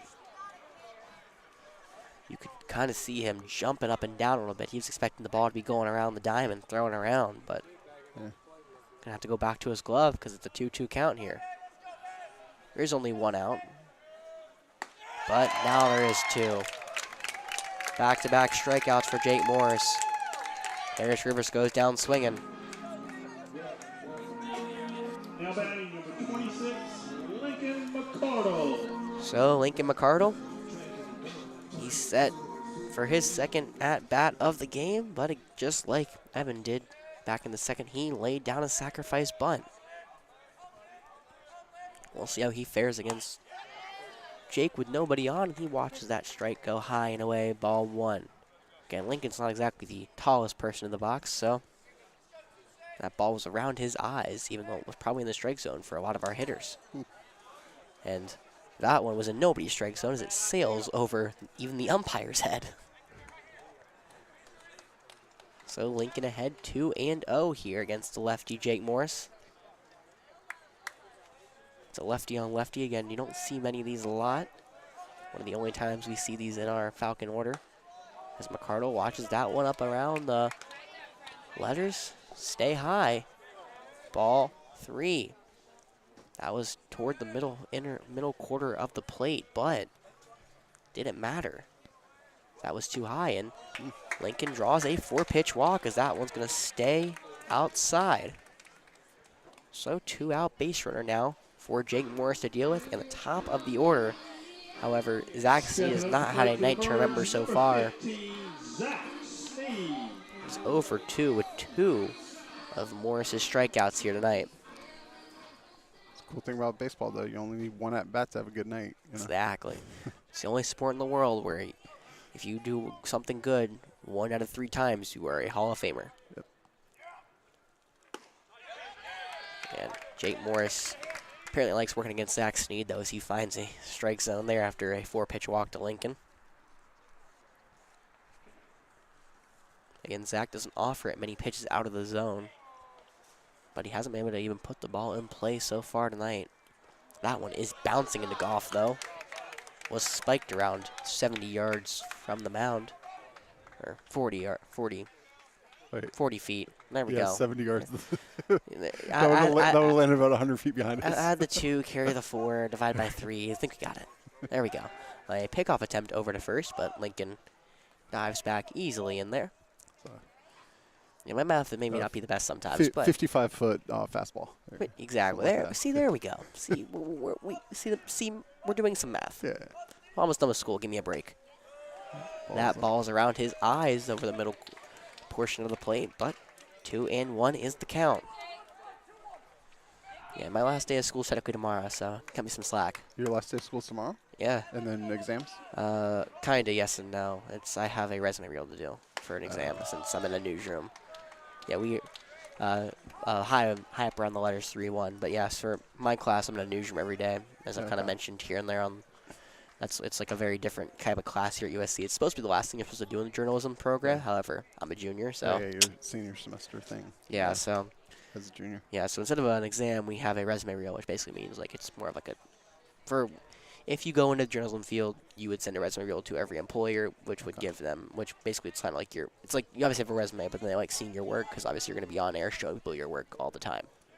It'd be kind of meta if you downloaded this conversation and put it on your resume. Hey, for a play-by-play announcer, obviously a walk, but yeah, play-by-play shocker is obviously actually too. But play-by-play announcer, we have a reel too. So fun fact, I may be putting some of this stuff on my resume reel eventually. Yeah, get it. Yeah, so Cruz got the only hit for us. Is that right?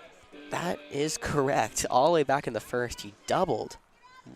Able to leg that one out down the left field line. But yeah, it's weird to think we only have one hit. We've stranded 2 runners the last 2 innings, leaving 4 stranded total. But yeah, so yeah, there will be some definite fishing stuff probably on my resume reel depending on what I'm doing. Awesome. In the future. Don't worry, I'll be sure to keep the shirt around so when I make it somewhere I can wear it. Be like, what's that? I'm like, oh, it's just this. This is where it it's started. where I got to start. It's where I started. So here we go, Carew, and he will sky that one over to first. Bowling's gonna drift over down the line and make the play to end the inning and strand another 2 runners for Flora. That's the story. AC Flora getting 2 on, but not able to put him across. So we'll go to the 5th inning, still down 6-2.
Demons, number 5, Austin Hewitt. So, a new hitter for the Demons. Sounded like Austin Hewitt. It's number 5. It is Austin Hewitt. He'll be hitting for the designated hitter, A.J. Jefferson, after it looked like Jefferson kind of hurt his hand diving back into second last inning. Or 2 innings ago, actually, now. And Charles Flake says hello with a curveball. First strike 1 that finds it's right over the inner third of the plate.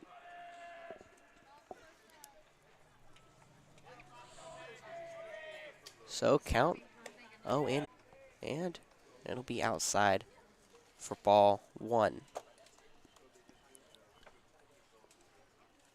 1-1 count coming from Charles. That ball was toward the Demon dugout as about half the players jumped off the fence, getting a little, doesn't want to get hit apparently. Don't blame him, honestly. Baseball does not feel good. Yeah, no. But that'll bring the count to 1-2 here against the new designated hitter for the Demons. Flake gonna deal and get some swinging strike 3. Throw it around the diamond, boys. It's a big first out of the inning, as now it's Charles' 3rd straight strikeout. Now batting number 4, Alex Caraway. So Alex Caraway, he's 0 for 2 tonight, but he reached on an error in the 3rd inning, excuse me. He was the Demon who was dancing all around the base pass back in the 3rd. But now he'll step in and try his luck against Charles again. That ball change up high on the outer 3rd for ball 1. Yeah. So 1-0 here from Charles. That ball's going to be lifted into left field, base hit. Rentz quickly on his horse, and Caraway's going to try for 2. Throw going to come in for 2nd. Throw is going to be in time for an out. Rentz best guns him down from the left field line. Caraway tried to stretch a single into 2, but he couldn't. Kind of looked like a little bait there from Rentz, to be honest. Rentz kind of started jogging, and then said, I'm going to start running to the ball. And by the time he got to the ball, Caraway said, I'm going to try for a 2nd. I think I double-clicked the outs. There's 1 out, right? There's 2. Oh, there is 2 Yeah, outs. there's 2. Oh, it's. God, the scoreboard here is making me He's doubt behind. myself. Yeah, we had a strikeout to begin the inning. Yeah. Okay. So catcher Turner Goff gets his crack at Flake for the second time. He has one of the only hits on Charles, actually, with a single. And that one's going to be smacked over too short. Carew is not going to make that play in the hole. And Goff will be on base. I'm not sure what we're going to record that. Put an error on the board. Yeah, it looks like we quickly put an error on the board. It would have been a tough throw to make. I respect our scoreboard operator, but that's not an easy throw to make from in the hole, especially because that ball wasn't hit too hard. No. So I'm gonna give him a single, I think. Yeah, I think that's the right call. I'd say I'll on my own scoreboard, I'll give him a single. So back-to-back hits for Goff on Charles Flake, and now the lefty Harvley tries to bunt, but didn't be able to lay it down. I'm not exactly sure why you're bunting. You have 2 outs here, and That was a drag. it was a drag. He was trying to, I guess he was trying to catch us off guard. We'll see if he tries it again, considering Zach's not really even coming in. Playing a little farther back here. 0-1 is the count. Harvey will swing the bat, and we'll lift it down the left field line. We're going to run out of room as that ball finds the forestry. So Harvey quickly down 0-2 against Charles. We're at the top of the 5th inning, 2 outs. Lugoff Elgin still leading 6-2 here. And a game that will win the region for whoever takes this one. 0-2 pitch. Runner on first going high pitch. Hernandez down to second. Not in time. Stolen base for Turner Goff. It was a good pitch for Hernandez to throw a fastball high. But Goff got a good jump over at first. Able to swipe second. So now we'll see Cooper go around second, try to keep Goff close to the bag. Charles looks back, but he'll come home with the 1-2. That curveball in the right-handed batter's box for ball 2.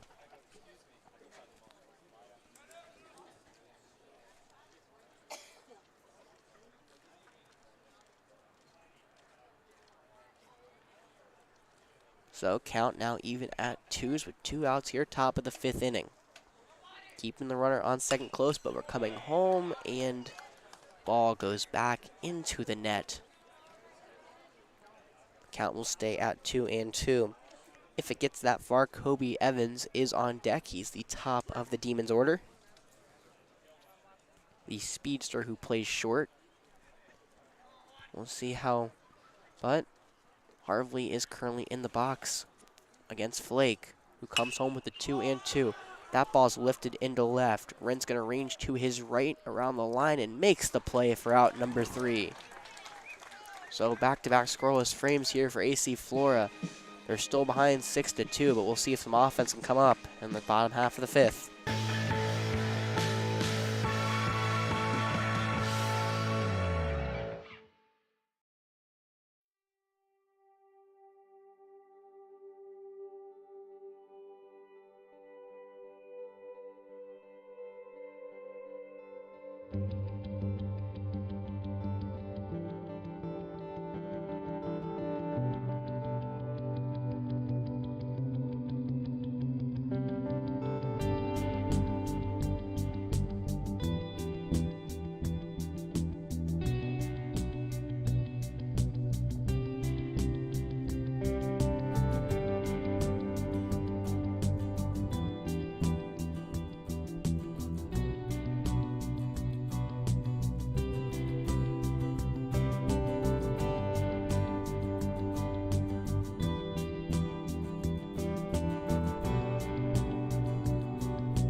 Number 21, Tyler Hernandez. So here we go. Tyler Hernandez will start the 5th inning. And fun fact, we got scared last inning when Geddes came out to warm up Charles, and we're like, hold up, did Hernandez get taken out? Oh no, he's right there. Yeah. So Jake Morris getting ready to start his 5th inning of work, and that's the second hit of the game. Hernandez gets it past a diving Evans, and that's going to get past Ward in center. Wow. Tyler Hernandez getting to second. He's going to hold up there. It's a single with an error for Tyler Hernandez, and just like that, there's a runner in scoring position for the Falcons. For the Falcons, number 2, Rich Best. And that is, what, 90? Yeah, that is 90 pitches. Wasn't that the first pitch of the inning? Second, I think. Or was it? No. No, it was the first pitch of the inning. I think they double-clicked. I think they did double-click. I think so. 89 pitches. Yeah, I think 89 pitches. So here, see, they were just anticipating, because here comes the 90th pitch. Yeah, here comes Game 90. Changer thinks it's 89 too. So. Yeah, so we're gonna go with 89 here. So yeah, here comes the 90th pitch from Jake Morris. Again, we talked about them playing like a playoff game. We're seeing how long they'll push Morris here, especially now the second hit. And you hear the PA announcer, Matthew Scott. He's gonna go over to second. And Rince will get his crack at Jake again. That ball bounces in, but Goff does a great job of protecting that from going to the backstop. That'll keep Scott at second.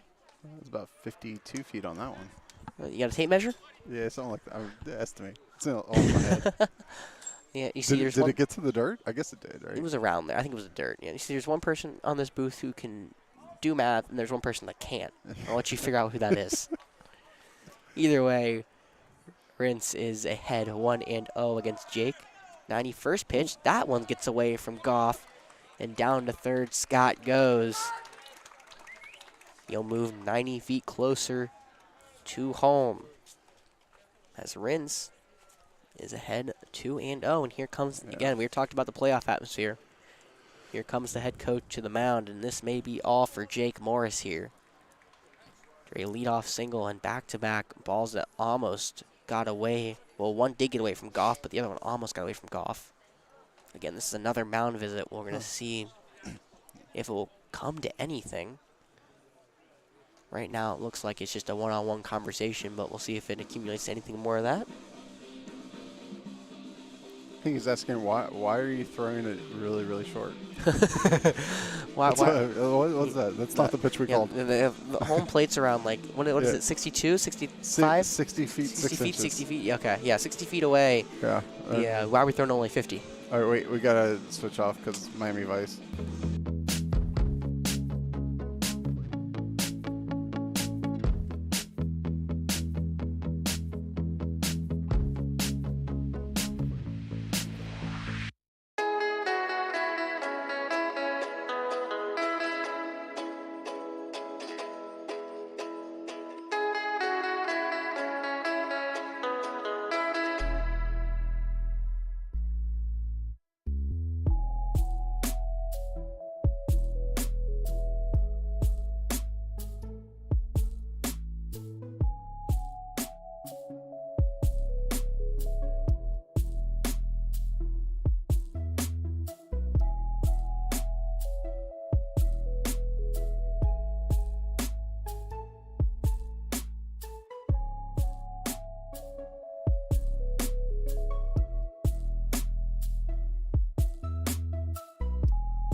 So, new pitcher here for the Demons. Billy Robertson, the courtesy runner in the game for the catcher Tyler Goff, is now going to come to the mound.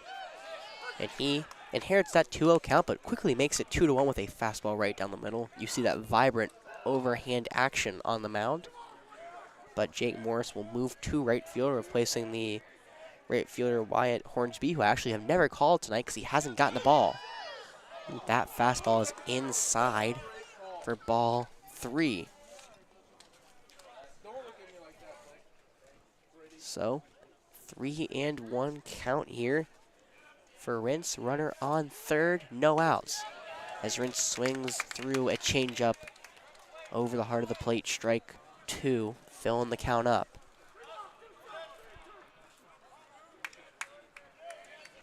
So we'll see how Robertson bounces back here.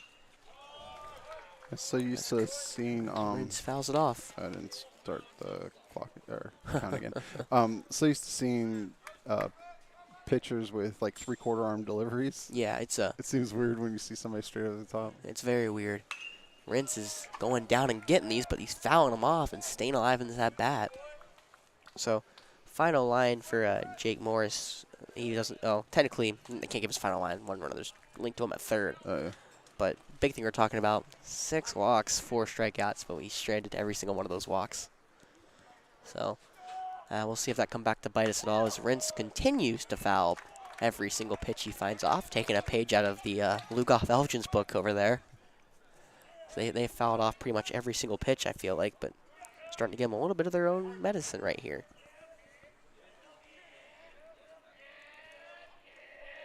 So 3-2 coming again, and that is outside ball 4. And here we go. So that's a walk, and runners are now at the corners. As second baseman Cooper Revels will get his first crack at Billy Robertson.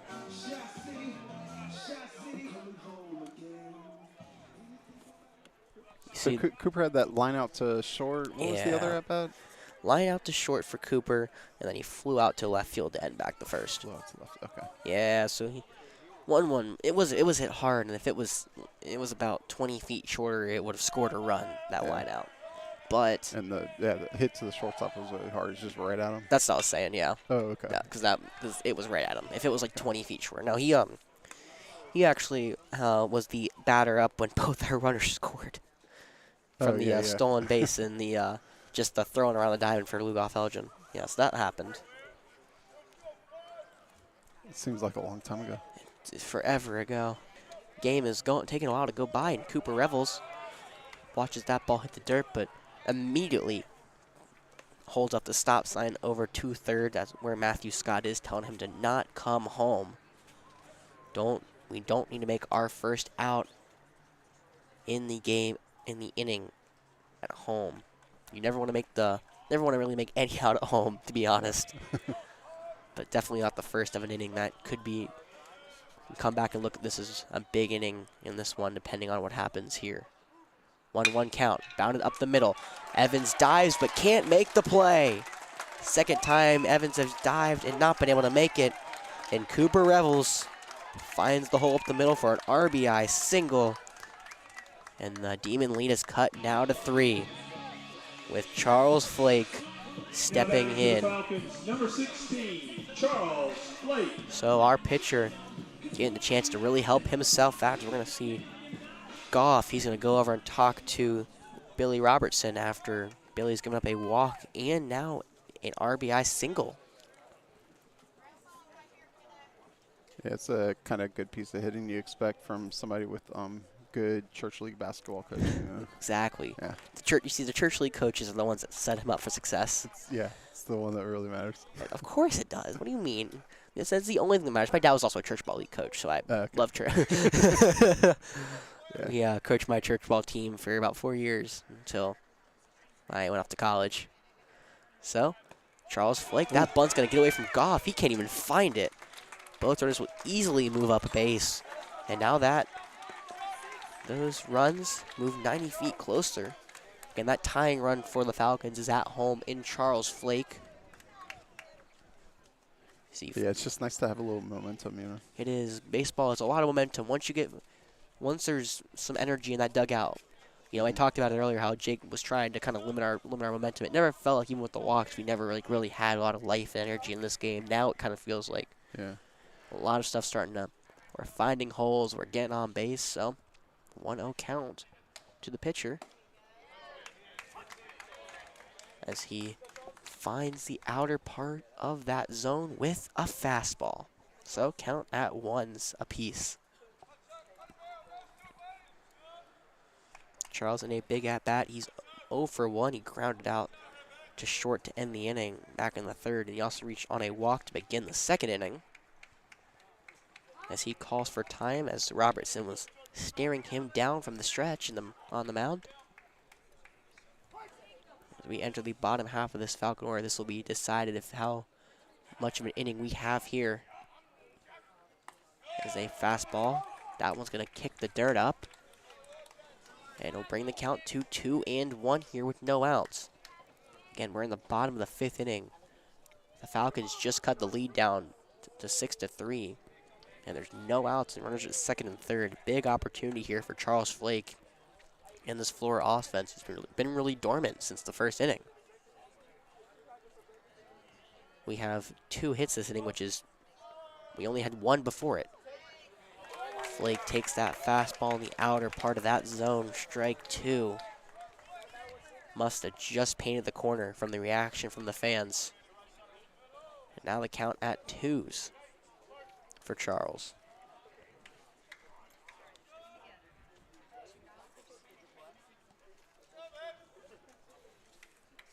So Robertson dealing the 2-2. That one is low and will fill up the count full. If you can hear it, Falcon dugout yelling at him, throw another one. Just daring him to load those bases up with no outs. Trust me, I don't think he wants to be in that situation either. So 3-2. Charles trying to get comfortable as now Robertson comes set. Full count pitch coming home, and Charles gets a piece of that one and fouls it off.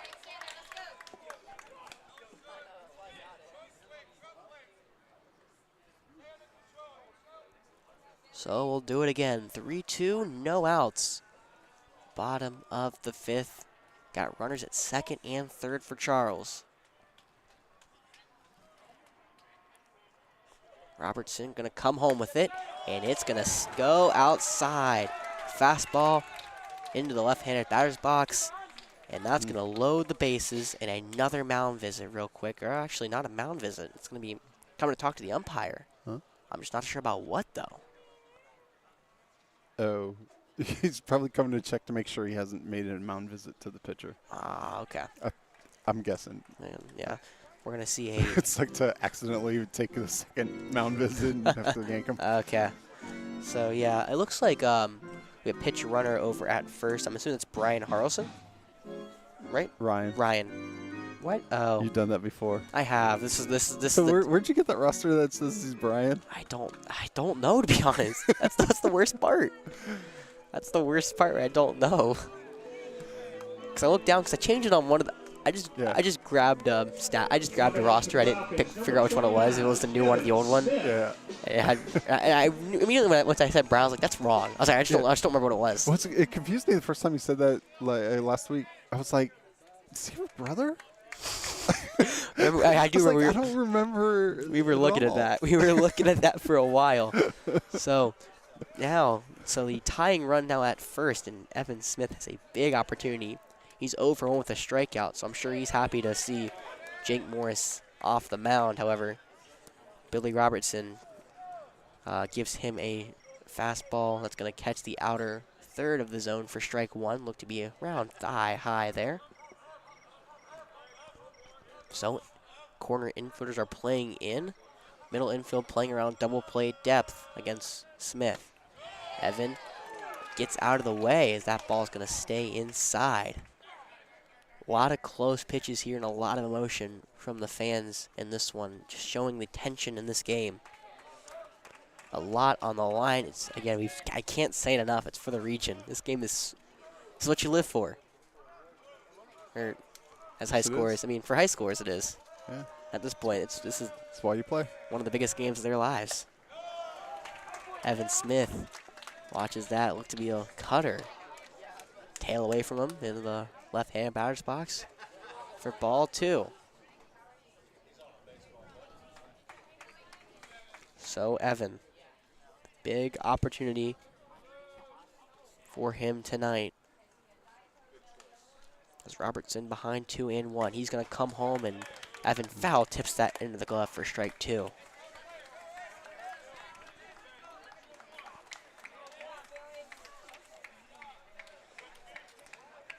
So again, bases are loaded, no outs. Bottom of the 5th. 2-2 count against Billy Robertson. 2-2 coming home. Evan watches it go outside, and it's going to stay there to the disbelief of the Demon dugout. Everyone on the edge of their seat in this 5th inning. Again, no matter what happens in this inning, this will prove to be one of the biggest, most monumental innings of this game with what's about to happen. Full count pitch coming into right field. It's going to be right at Morrison. It almost gets over his head, but he's going to make the play. Smartly tagging at third is Matthew Scott. He'll come home, or not Matthew Scott, Rince Bass, excuse me. Rince will come home with the 2nd run of the inning, but the sac fly will be the first out of the inning. That nearly cleared him, carried over him. That was a bat. You see, He had to take a step back and then kind of reach up behind him. that's the only problem. You see, most pitchers go to the infield when after you're done pitching. You see, obviously Grant goes over to short. Yeah. It's the outfield's such a different beast from the infield because the balls are traveling so much farther. It's harder to read. Yeah. So when you're on the mound, you see pop-ups, but you don't read a ball like you do in the outfield. And I think I caught him by a little surprise there. Yeah. So 1 down as Harris Rivers steps into the right-hand batter's box to go against Billy Robertson. Another player who's pretty happy that Jake Morris is out of the game. Struck out his last at-bat, but he watches that one go inside for ball 1. Harris does have a walk, though, so he's not completely upset that Jake's out. He got him 1 out of 2 times. But he greets Billy with a ball. And now Harris watches that cutter stick to the outer third of that plate for strike 1. Belt high cutter there from Harris. Or against Harris. And that will bring the count even to 1 apiece with 1 out. 1-1 pitch coming. Curveball finding that zone. Big strike there from Robertson. Now he is ahead for one of the first times tonight at 1-2. Robertson kind of thrown into the fire after Jake Morris kind of struggled to begin the inning. But he's ahead 1-2 against Harris Rivers and finds the curveball for strike 3.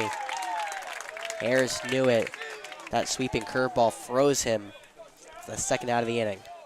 Chapman West coming up for Flora. There it is. Who's he pinching for? Lincoln. Lincoln, okay. Yeah.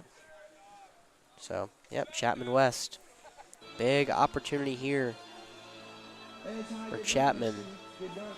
Flora's already put 2 across this inning.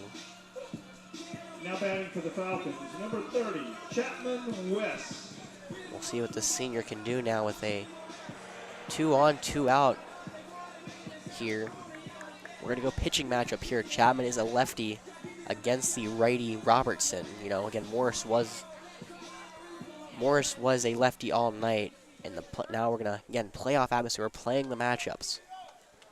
Putting in a left-handed hitter against the right-handed pitcher. Because as they can see the ball come out of the hand better than just how the field division works when you're at the plate. And we're going to see Robertson kind of step off. He's going to try to figure out how to attack Chapman. And Chapman's going to dig back in, and we're set to begin this 2-out at bat here at Falcon Field. First pitch coming from Robertson. Chapman's going to ground that over too short. Tough play to make, and he's going to just get out. just steps on the bag before Ryan can get there, and that'll end the inning. Chapman almost did a job, but Flora cuts that lead down to 2. We're going to head to the 6th inning. It's anyone's ball game, folks.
All right.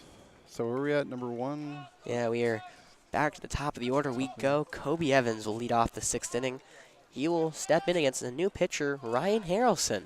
Got the name right that time. So Excellent. Good job. see, we learn sometimes.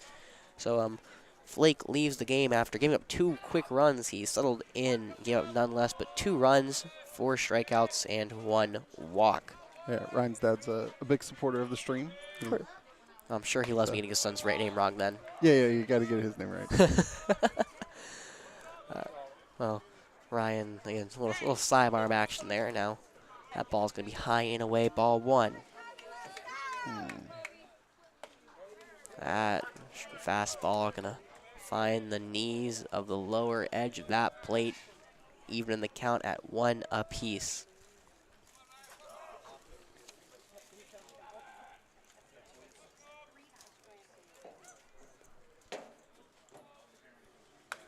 That 1-1 pitch is not going to find the zone, putting that count to 2-1 there.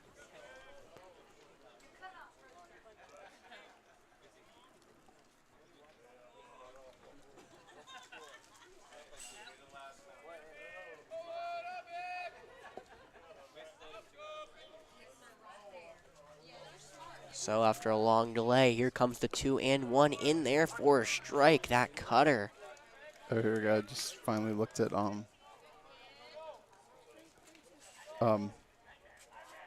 finally looked at the chat. Yeah. Harris Rivers' walk-up song is "Make Some Noise" by the Beastie Boys. Make Some Noise by the Beastie Boys. Did not know that. I'm a little young, y'all. You can't tell.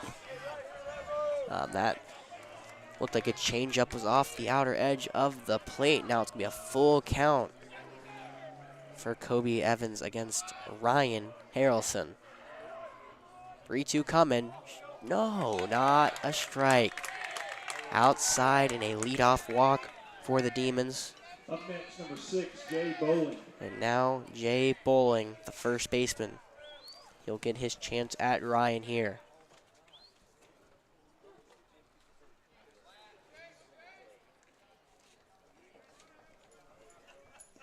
A lot of anticipation here now at the top of the 6th inning. 6-4 game now. Lugoff Elgin leads it. but they have a lead-off base runner here against Harrelson. Quick pickoff move from Ryan, but Kobe Evans is quick to easily get back in there. We'll see if Kobe tries to go here. Ryan's top speed isn't exactly as high as a couple others. Oh. And he's going to go. Now a pickoff attempt. He just gets the hand back in there. Wow, what was the runner doing? I'm not. It looked like Evans was kind of just trying to catch Ryan off guard, but Ryan never picked up his foot, so it didn't matter. He could just easily step off and throw back to first. There's no pickoff rule here. But now Ryan will go against Jay Bowling and will not be able to find that zone. Looked like a change up just off the edge of the plate. So we'll see if Evans tries to steal here on the 1-0 pitch. Ryan just throwing it back really quickly. Is Kobe able to slide back in? He was able to get back in a little farther away from the bag, so more just making sure Kobe knows he's there. Now 1-0 is going to find that zone, strike one.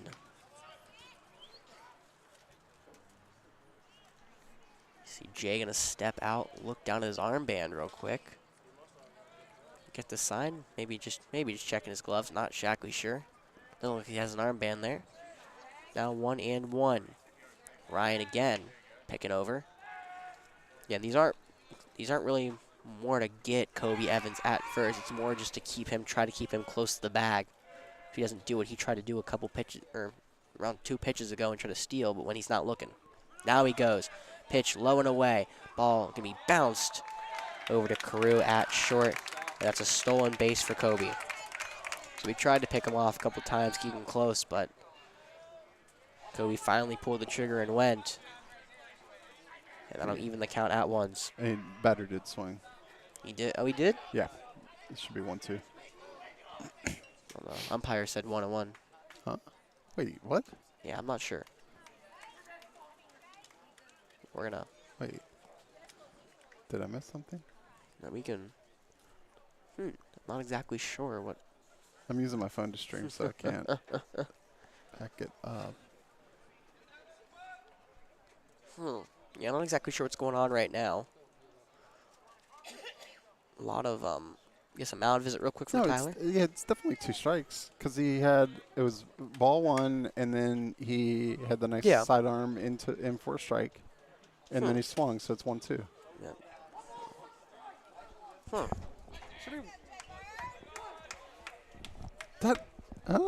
I don't know. I'm not exactly sure what's going on. Yeah, I'm sure we'll figure it out in a second. Maybe it was maybe the pitch was 0-1. Now a bunt from Bowling, and Ryan mishandles it over to first. He's going to be safe at first after Ryan couldn't find the handle. Move Evans over to third. Now Lugoff Elgin looking to quickly strike after Flora put 2 across in the last inning. Batting number 3, Skylar Jackson. So Skylar Jackson now has a big opportunity here to really do some damage against Flora. So doesn't matter about the strike call. Put down a great bunt there. Now there's no outs and runners at the corners here, and the infield does come in for Flora. This is where we will not concede a run. Runner on first goes, and we're going to give him second as Ryan puts one right down the pipe for strike 1. Skylar has a real big chance to get those 2 runs that Flora took in the bottom half of the 5th right back here in the top of the 6th. He has to go through Ryan Harrelson, though, to do it. As he lines that one over, and it's going to go foul. That was a foot away from an RBI triple, probably, as that one would have went back to the wall. But he's now behind 0-2. Jackson is. Harrelson's thrown 11 pitches this inning. We're going to have to see if he can use number 12 to get out Skylar Jackson here.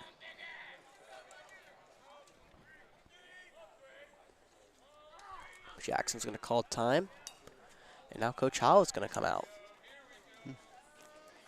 Again, playoff atmosphere here. Talking to his pitcher, trying to get him his head after that ball was smoked down the right field line. Even though it was foul, that'll still do a number to you. It'll still make you think.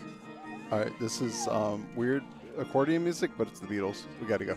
All right, we'll be right back.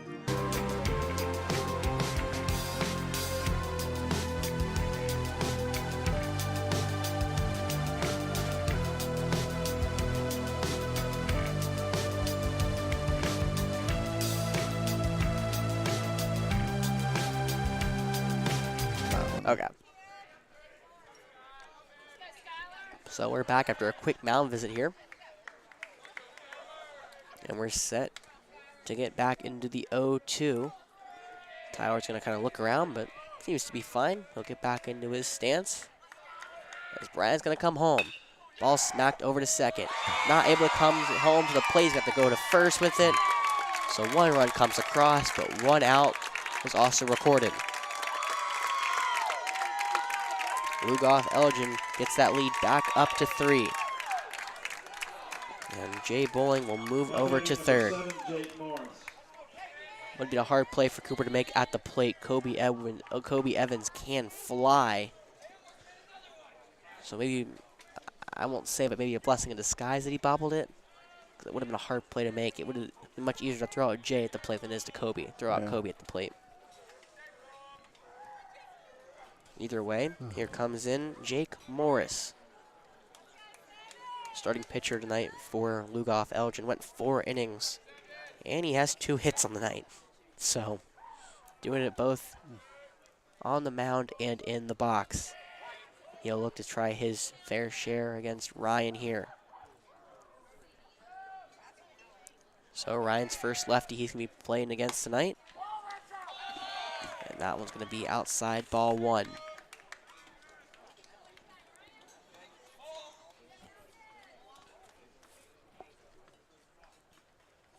So 1-0. Ryan working quickly, but another fastball. That's going to be outside.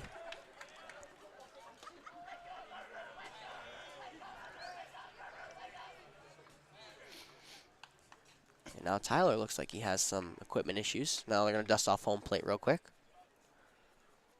I guess he does have some equipment issues as they're going to call time to check. It looks like to be either, I'm assuming, it looks like his left arm. I'm not sure what's on his left arm, though. Thumb? Oh, intentional walk.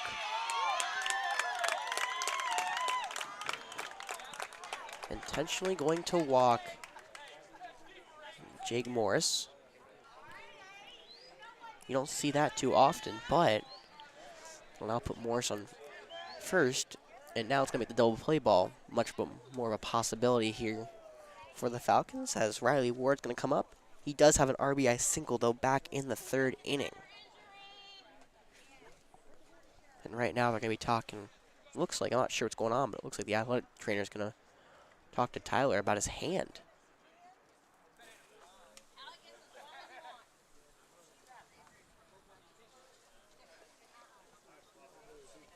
Yeah, athletic trainer coming to look at is Tyler's left hand. I'm not sure what caused it.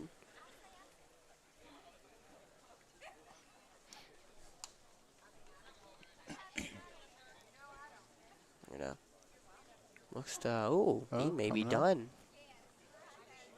Yeah, I'm not exactly sure what's happening, but it looks like Tyler Hernandez may be done for the game. Yes. Geddes will come out. I'm assuming Geddes will be the one to replace him. But yeah, so I guess a catching change here for AC Flora. Not someone we want to lose in Tyler Hernandez. Hopefully he'll be okay for the future.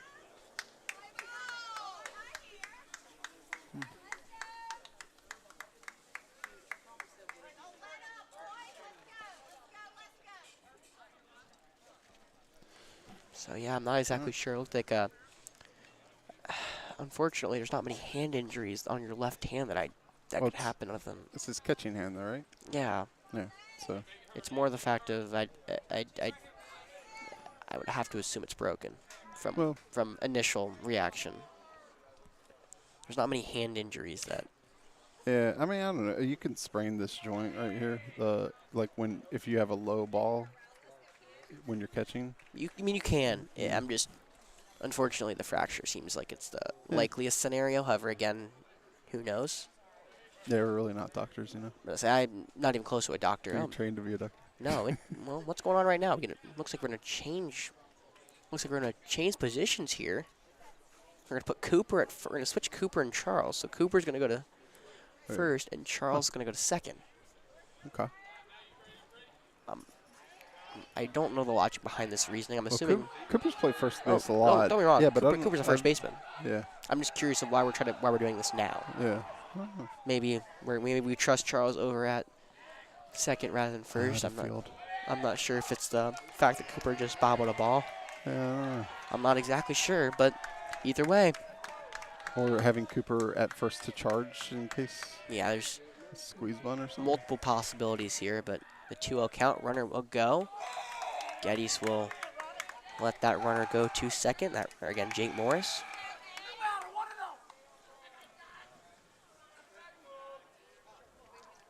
So, again, new batter to Riley Ward, the center fielder. We intentionally walked Jake Morris.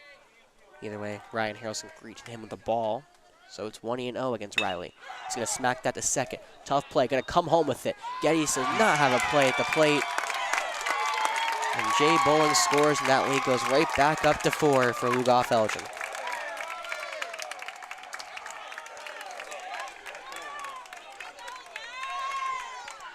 So a fielder's choice as Charles came home with it. And now they're going to switch back positions. Cooper will go back to second, and Charles will go back to first. But just a hard play to throw him out at home, especially on a ball that's hit sharply and hard for the second baseman. In that case, Charles flaked the field. So Lugoff Elgin has put 2 across this inning, looking for more. There's only 1 out as the new DH, Austin Hewitt, will stand in.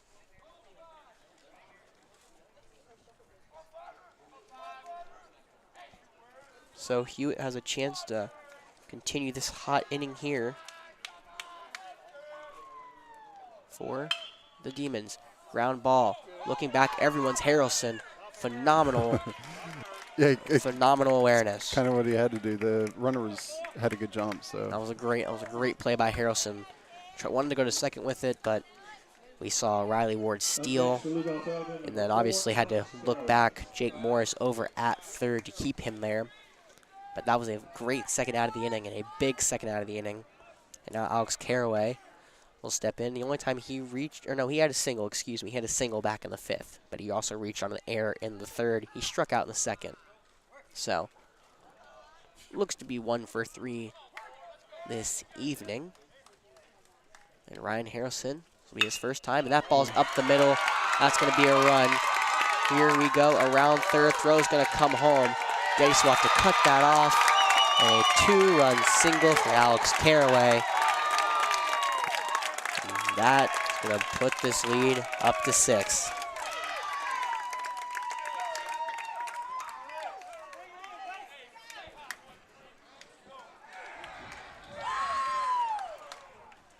So just like that, Lugoff Elgin has 4 in the inning. So now Turner Goff, the catcher for the Demons, will step in against Ryan. Ryan needing to extinguish this fire very quickly here and try to get some back of their own in the bottom half of the 6th. And that first pitch going to be low, ball 1.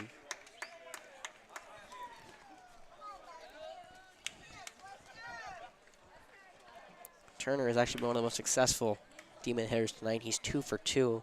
Also reached on a walk back in the 2nd.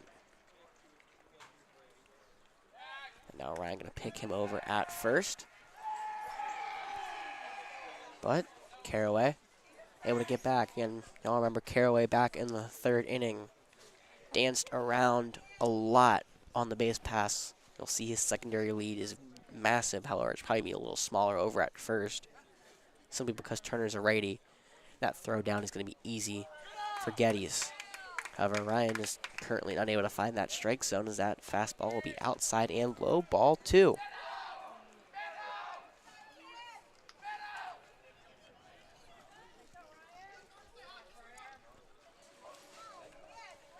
So here we go. 2-0 pitch coming from Ryan. Swung on and beaten foul into the ground. Not happy with himself is Turner. Is way ahead on that pitch. And now the count goes to 2-1 with 2 outs here in the 6th.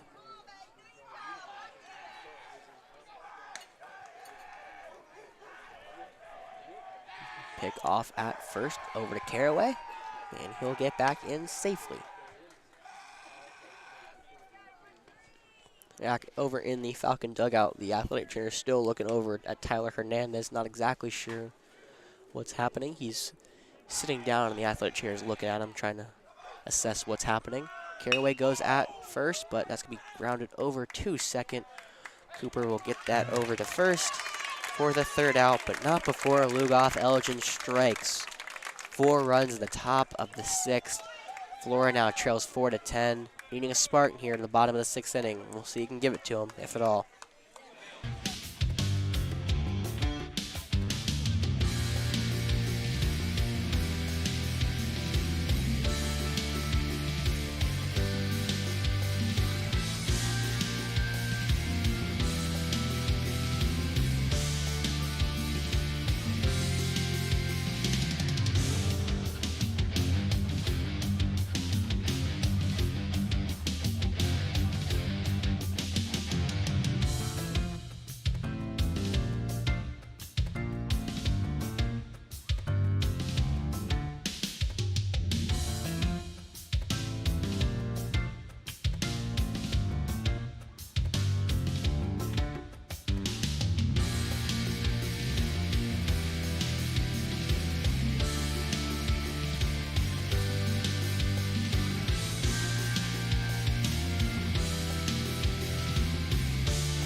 Leading off for the Falcons, number 15, So, Zach Sneed. Falcons need to respond in a big way here, and who better to start it off than Zach Sneed.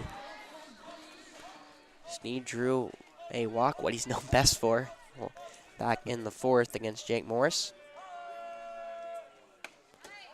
And surprise, surprise, he takes ball 1 on the outside corner.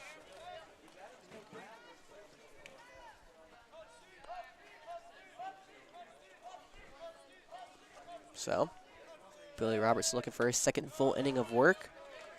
And that one's upstairs and away. Ball 2.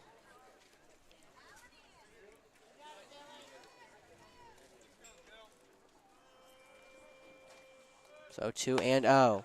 That one's going to be right over the heart of the plate. As Billy finding the zone to the affection of his dugout, it seems. 2-1 here. That one's also high and away. Ball 3, and Zach Sneed in a familiar situation ahead of the count 3-0. 1. 3-1. 3-0. He doesn't have a strike. It doesn't exist. 3-1 the count. Outside, fastball, catching the corner. Filling the count up here. Robertson going to deliver the 3-2. And Zach Smith fouls one at the backstop.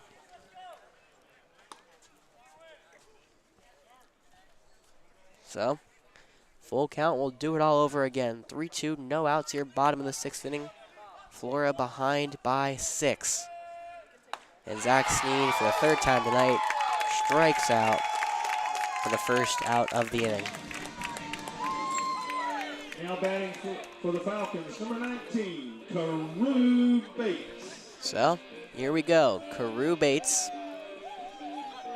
He has one of the 3 hits tonight for the Falcons. Double back in the first inning, came around and scored. But grounded out back in the fourth and walked in the third. That one almost hit him in the head. It would have hit him in the head if he didn't duck. So, obviously, ball 1.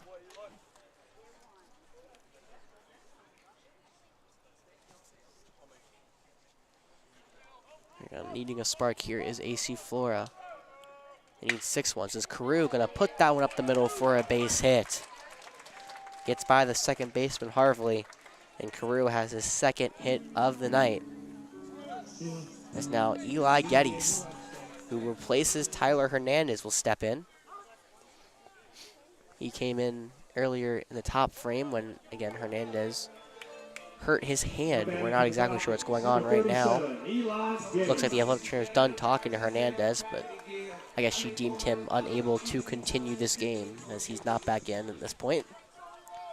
So Eli Geddes will get the nod here in the bottom of the 6th inning. He's got 1 out and 1 on here as Geddes swings through a strike there. Moving the count to 0-1. Got to calibrate that system. Hasn't seen a pitch in probably over about 2 hours at this point since about warm-ups. It's getting about 3 at this point. So trying to recalibrate that system is Geddes. He's going to watch that one go low. It's going to get away from Goff. Going to second's Carew. Down to throw, and a acrobatic catch from Evans to keep that ball in the infield. But a wild pitch is going to put Carew at second. So 1-1 the count here in the bottom of the 6th inning. Only 1 out so far as Geddes getting his first at-bat of the night.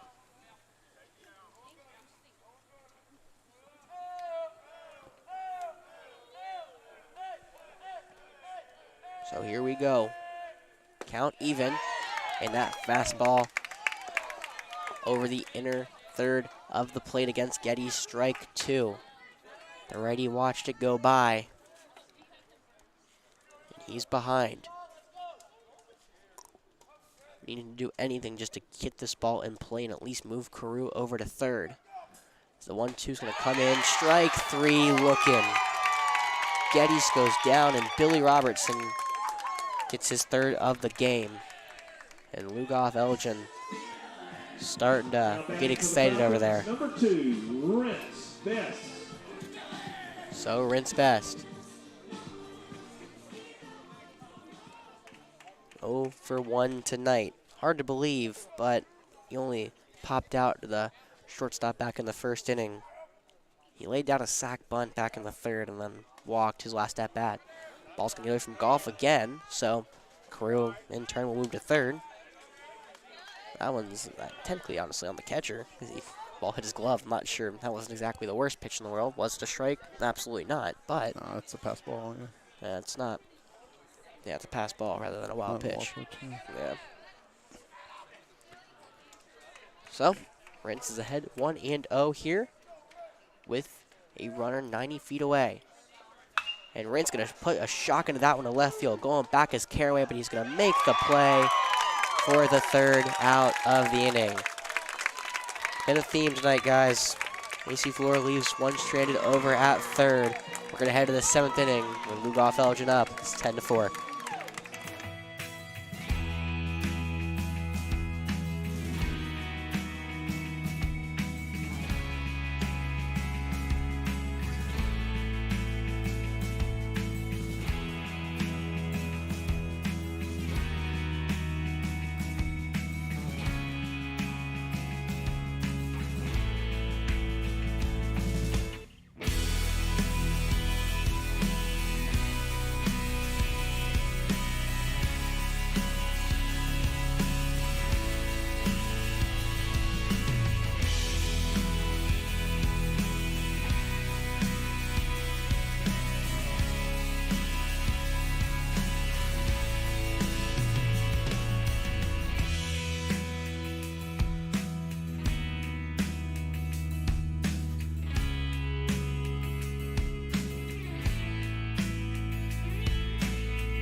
So after a rough inning last time for AC Flora, we're going to have a new pitcher, Hank Collins.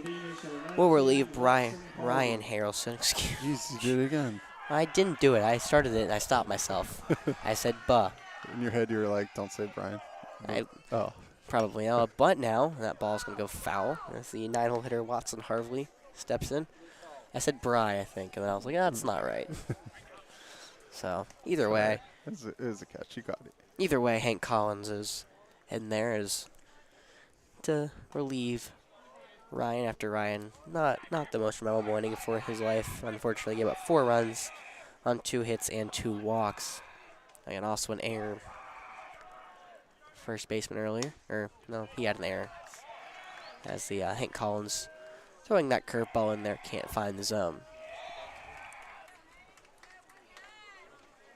So, 1's the count here. And again, obviously, after 9-hole hitter Ryan, or Watson, the count order will turn over to the top for Lugoff Elgin. Hank misses with that one, so it's 2-1 here for the 9-hole hitter. Watson's going to swing the bat, and he's going to lift that one out to center. Coming in is Evan Smith, and he's going to, no, it's going to be, Carew's going to go out there and make the tough play from short. Either way, out number 1. Looked like it was going to be Evan going to be calling him off, but Carew over the shoulder makes the play. When your crew baits, there are no tough plays. Exactly. So, back to the top of the order we go. Kobe Evans set to do up. I would have fallen down even trying to go backwards. I haven't been out there in so long. I guess I got to tell that story in a second. As Kobe's going to ground over to short. Carew, and you jinxed him. Yeah, I did. My bad. So, that's an error on Carew. You can give it to me. Hey. Position 11. For those listening, it wasn't me this time. It was not me. But no, we were messing around last week, and we were doing. I came in one of the days to crew one of the shows, and they're sitting there, and they're like, yeah, they're like, what are y'all doing? They're like, we're doing a softball draft for the newsroom. And I'm like, what? Softball draft. Yeah, we were just like to mess around, like who we pick. Yeah. And my friend looks at me and goes, Alex. He's like, you played baseball? I was like, yeah. I was like, yeah. I was like, high school. He's like, all right, you're my first pick. And I was like, okay, I'll take it. Was I very good? Didn't tell him that, but not really. Pick off the tempo to first. And I would have been curious to see how I would have done if COVID didn't ruin my senior year. Yeah. However, I did not get a choice in that matter. Either way, nor here nor there about me. As Jay Bowling, he'll get his first crack at Hank Collins. Runner goes at first, and Geddes does the exact same thing he did on the throwdown and give a grounder to Carew over up the middle. And unfortunately, as we said earlier, I think Geddes is in his own head right now. Yeah. Striking out, and now bad throwdown between innings. Now, not his best throwdown. Yeah, and Second there. baseball, you got to forget. Yeah, it's such a mental game. As that ball's gonna hit Jay Bowling, and that's actually the first hit by pitch this game from either side. So it is important to note, though, as well, that Hank Collins didn't look Kobe Evans back at second. We'll see how much that plays into importance with Evans this at-bat against Skylar Jackson, who is having a decent night tonight. He's 1 for 3 with an RBI single in the 3rd and an RBI ground out in the 6th. That was the one that Cooper had trouble handling, so we had to go over to first with it. Got 7 errors. Yeah, it's 6. I don't think one was on us. That ball's going to be lifted, and that will be Evan Smith ranging to his left, making the catch. He's going to hold Kobe Evans at second for the second out of the inning.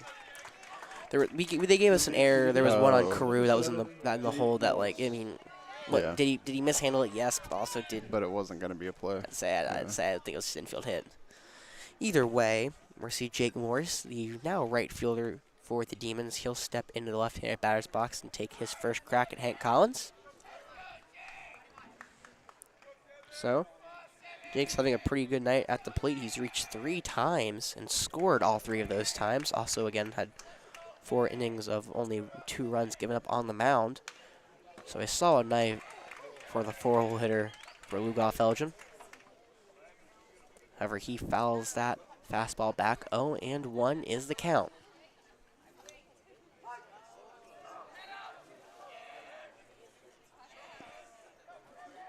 So I guess this is what Jake does, kind of just put the bat a little low. And now Kobe with the jump. That's what I was worried about earlier. And good play by Zach to keep that out of the outfield. Yeah, he was halfway there when the ball left his hand. Yeah, if y'all remember me saying before the fly out, I was like, he got a lead, and he was very vibrant off the base path. And the problem is Hank never looked him back. Yeah. So when Hank doesn't look him back, you can get as big of a lead as you want to. If Hank looked back, he was dead to rights. Yep. Problem is Hank never looked back that play. And Kobe Evans swipes third. Either way, it's 1-1 with 2 outs. So importance is at the plate here, as Jake Morris watches a fastball outside in the right-hand batter's box for the second ball of the at-bat. If it gets that far, Riley Ward is on deck for the Demons. But Jake Morris is a very dangerous person to have at the plate right now. Hank actually picks off the first base runner, Bowling, but Bowling will get his hand back in safely.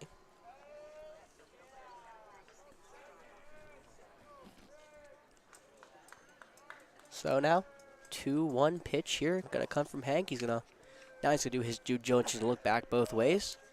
He's actually gonna pick it off, and he's gonna have the runner dead to rights, but makes the throw to first. It's at a second, allowing Bowling to go to second. So now runners at second and third. Yeah, it looked like he stepped off looking to go to third, and then on motion, Bowling took off. Instead of going to second, though, or making the play, Hank threw it over to first. No, maybe been strategic. Maybe been trying to bait that run from Kobe Evans from third. Could be. But either way, 2-1 now. That ball's loped into left field. Base hit. That's going to get back to the wall. Bowling will easily come around third and score. Jake Morris, 2 RBI double. And that'll open this lead up to 8 for Lugoff Elgin.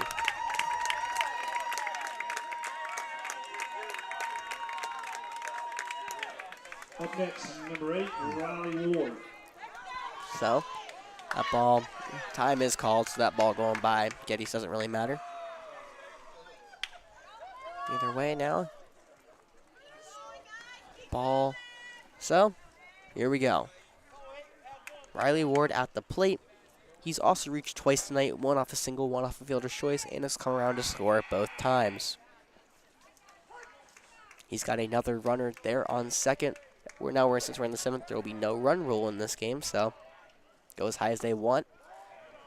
That curveball just misses outside, and not exactly. I don't think that was a little closer than I thought it was, but either way, ball 1.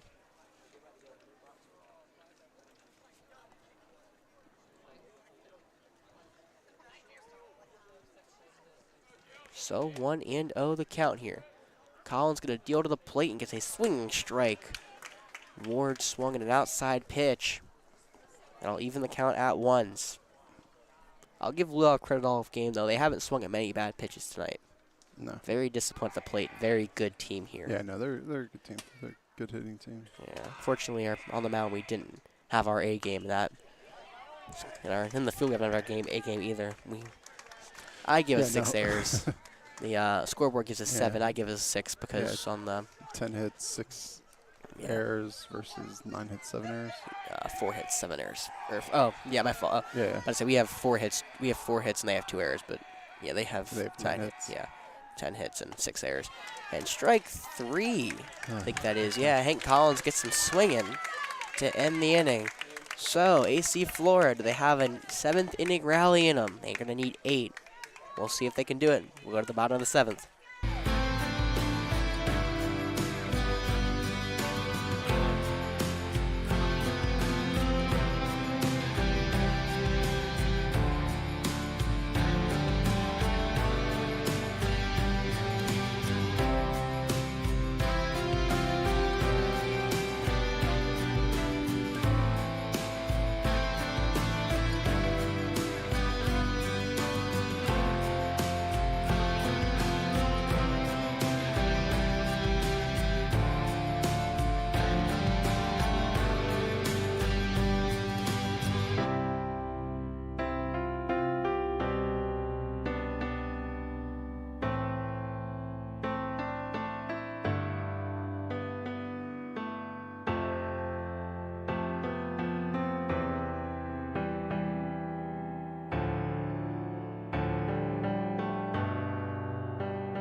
So here we go.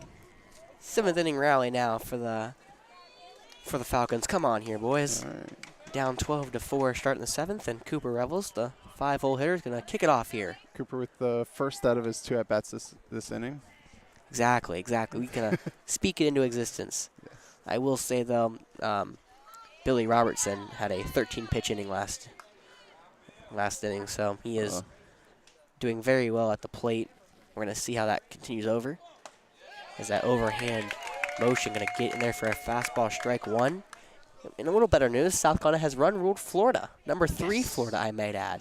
Go Gamecocks. So, good start. What a way to start a series at home against a top 3 team in the country. Future former number 3. Hey, if we win this series, we will definitely most likely be above them in the rankings, especially after the way we played tonight. We were 6. We were 6. 6. Yeah. We've been 6 for a couple of weeks. Held 6 after 1 and 2 against the number 4 team. Yeah, we played number 1 LSU and the number 4 Vanderbilt back to back, and now of course number 3 Florida comes into town. So it's insane. Yeah, this is welcome to the SEC, boys. That's basically what it is. A ground over to short, and Kobe Evans gets the first out of the inning for the Demons, as they are now 2 outs away from winning the region. Well, now batting number 16, Charles here comes Charles Flake into. Yeah. So I probably should look up and see what the rules are. I mean, I guess they become co-region champions, but it's the Right, I'm assuming it's like who gets the number 1 seed in the playoffs. I would assume them. it's region record. No, we'll have the same region record because we'll split. I mean, no, I'm series. saying next week does technically matter too, but next week matters still for them too. We play one more series next week, right? Yeah, but just region. I'm saying they do too. Yeah. I don't know who they play. But both teams will end up with 1 loss in the region. I'm saying region record, then it's probably overall record. Oh, we say he went around. Wow. Huh. That curveball looks like Flake held up. However, the first base umpire said, nope, not today. So Flake is behind 0-2 with Evan Smith on deck. 0-2 coming. We'll catch some dirt for ball 1.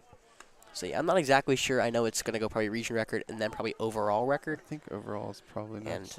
And we basically put a little harder schedule than they did earlier in the year. Either way, kudos to them. They'll take the region and probably the better seed in the tournament. Now, I don't really know the full effect of that because there are definitely some other important teams across the state that will have to play bigger games next week. So we'll have to see how much that actually matters in the long run. But the last 2 pitches, Billy Robertson has found the dirt, and that one he almost found Charles Flake's knee. So 3-2 count here, 1 out, bottom of the 7th inning. Lugoff Elgin is leading 12-4 with 2 outs away from winning the region. As a strike 3, Flake watches a fastball in the lower half of the zone. And now Lugoff Elgin is 1 out away from coming and making a statement at Falcon Field. Again, our boys didn't have their best game tonight in the field or on the mound, and Lugoff Elgin took advantage. They're a great team, and they did what they had to do tonight. So, all props to Lugoff Elgin, and if again, we're good enough, we'll see him in the long run, but still, 1 out. A lot of baseball left to be played still, depending on how this goes. And Evan Smith could start that rally. Center fielder is 0 for 1 tonight. He has a sac fly in the night, a sac fly in the 5th for an RBI, and a sacrifice bunt. As he watches a fastball down the inner half of the plate for strike 1 go by. So, 1-1 pitch coming from Robertson. And Smith fouls it back, and he's now down to his final strike of the night.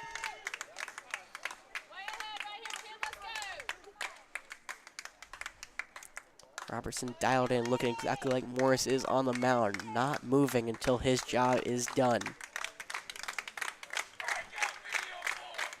Lugoff Elgin, 1-2. Smith gets a piece. Going to be a tough play over. Evans at short. Double clutches, and he's not able to make the throw to first. Never give up. Evan Smith legs out an infield single. And that'll bring up Next, number 11, Harris Rivers. I guess he moves into the DH spot tonight. I wasn't exactly sure if he was actually still in the game since we moved Charles over to first. But Harris will be the designated hitter tonight. However, it's not been one of his nights to remember. He did walk back in the second, but he has struck out his last 2 plate appearances. So then he struck out one against Morris and 1 against Robertson.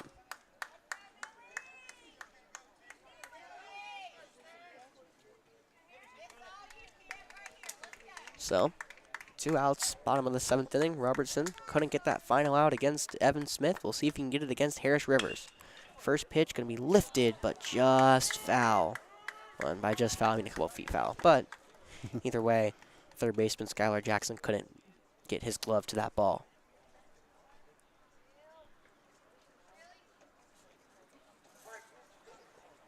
So count is now 0-1 here. Robertson looks back at first and deals to home. That ball's lifted over to who else? Jake Morris, who will get the final out of this game. And Lugoff Elgin comes to Falcon Field and splits the season series against the Falcons. And you can tell they know exactly what this game meant to them.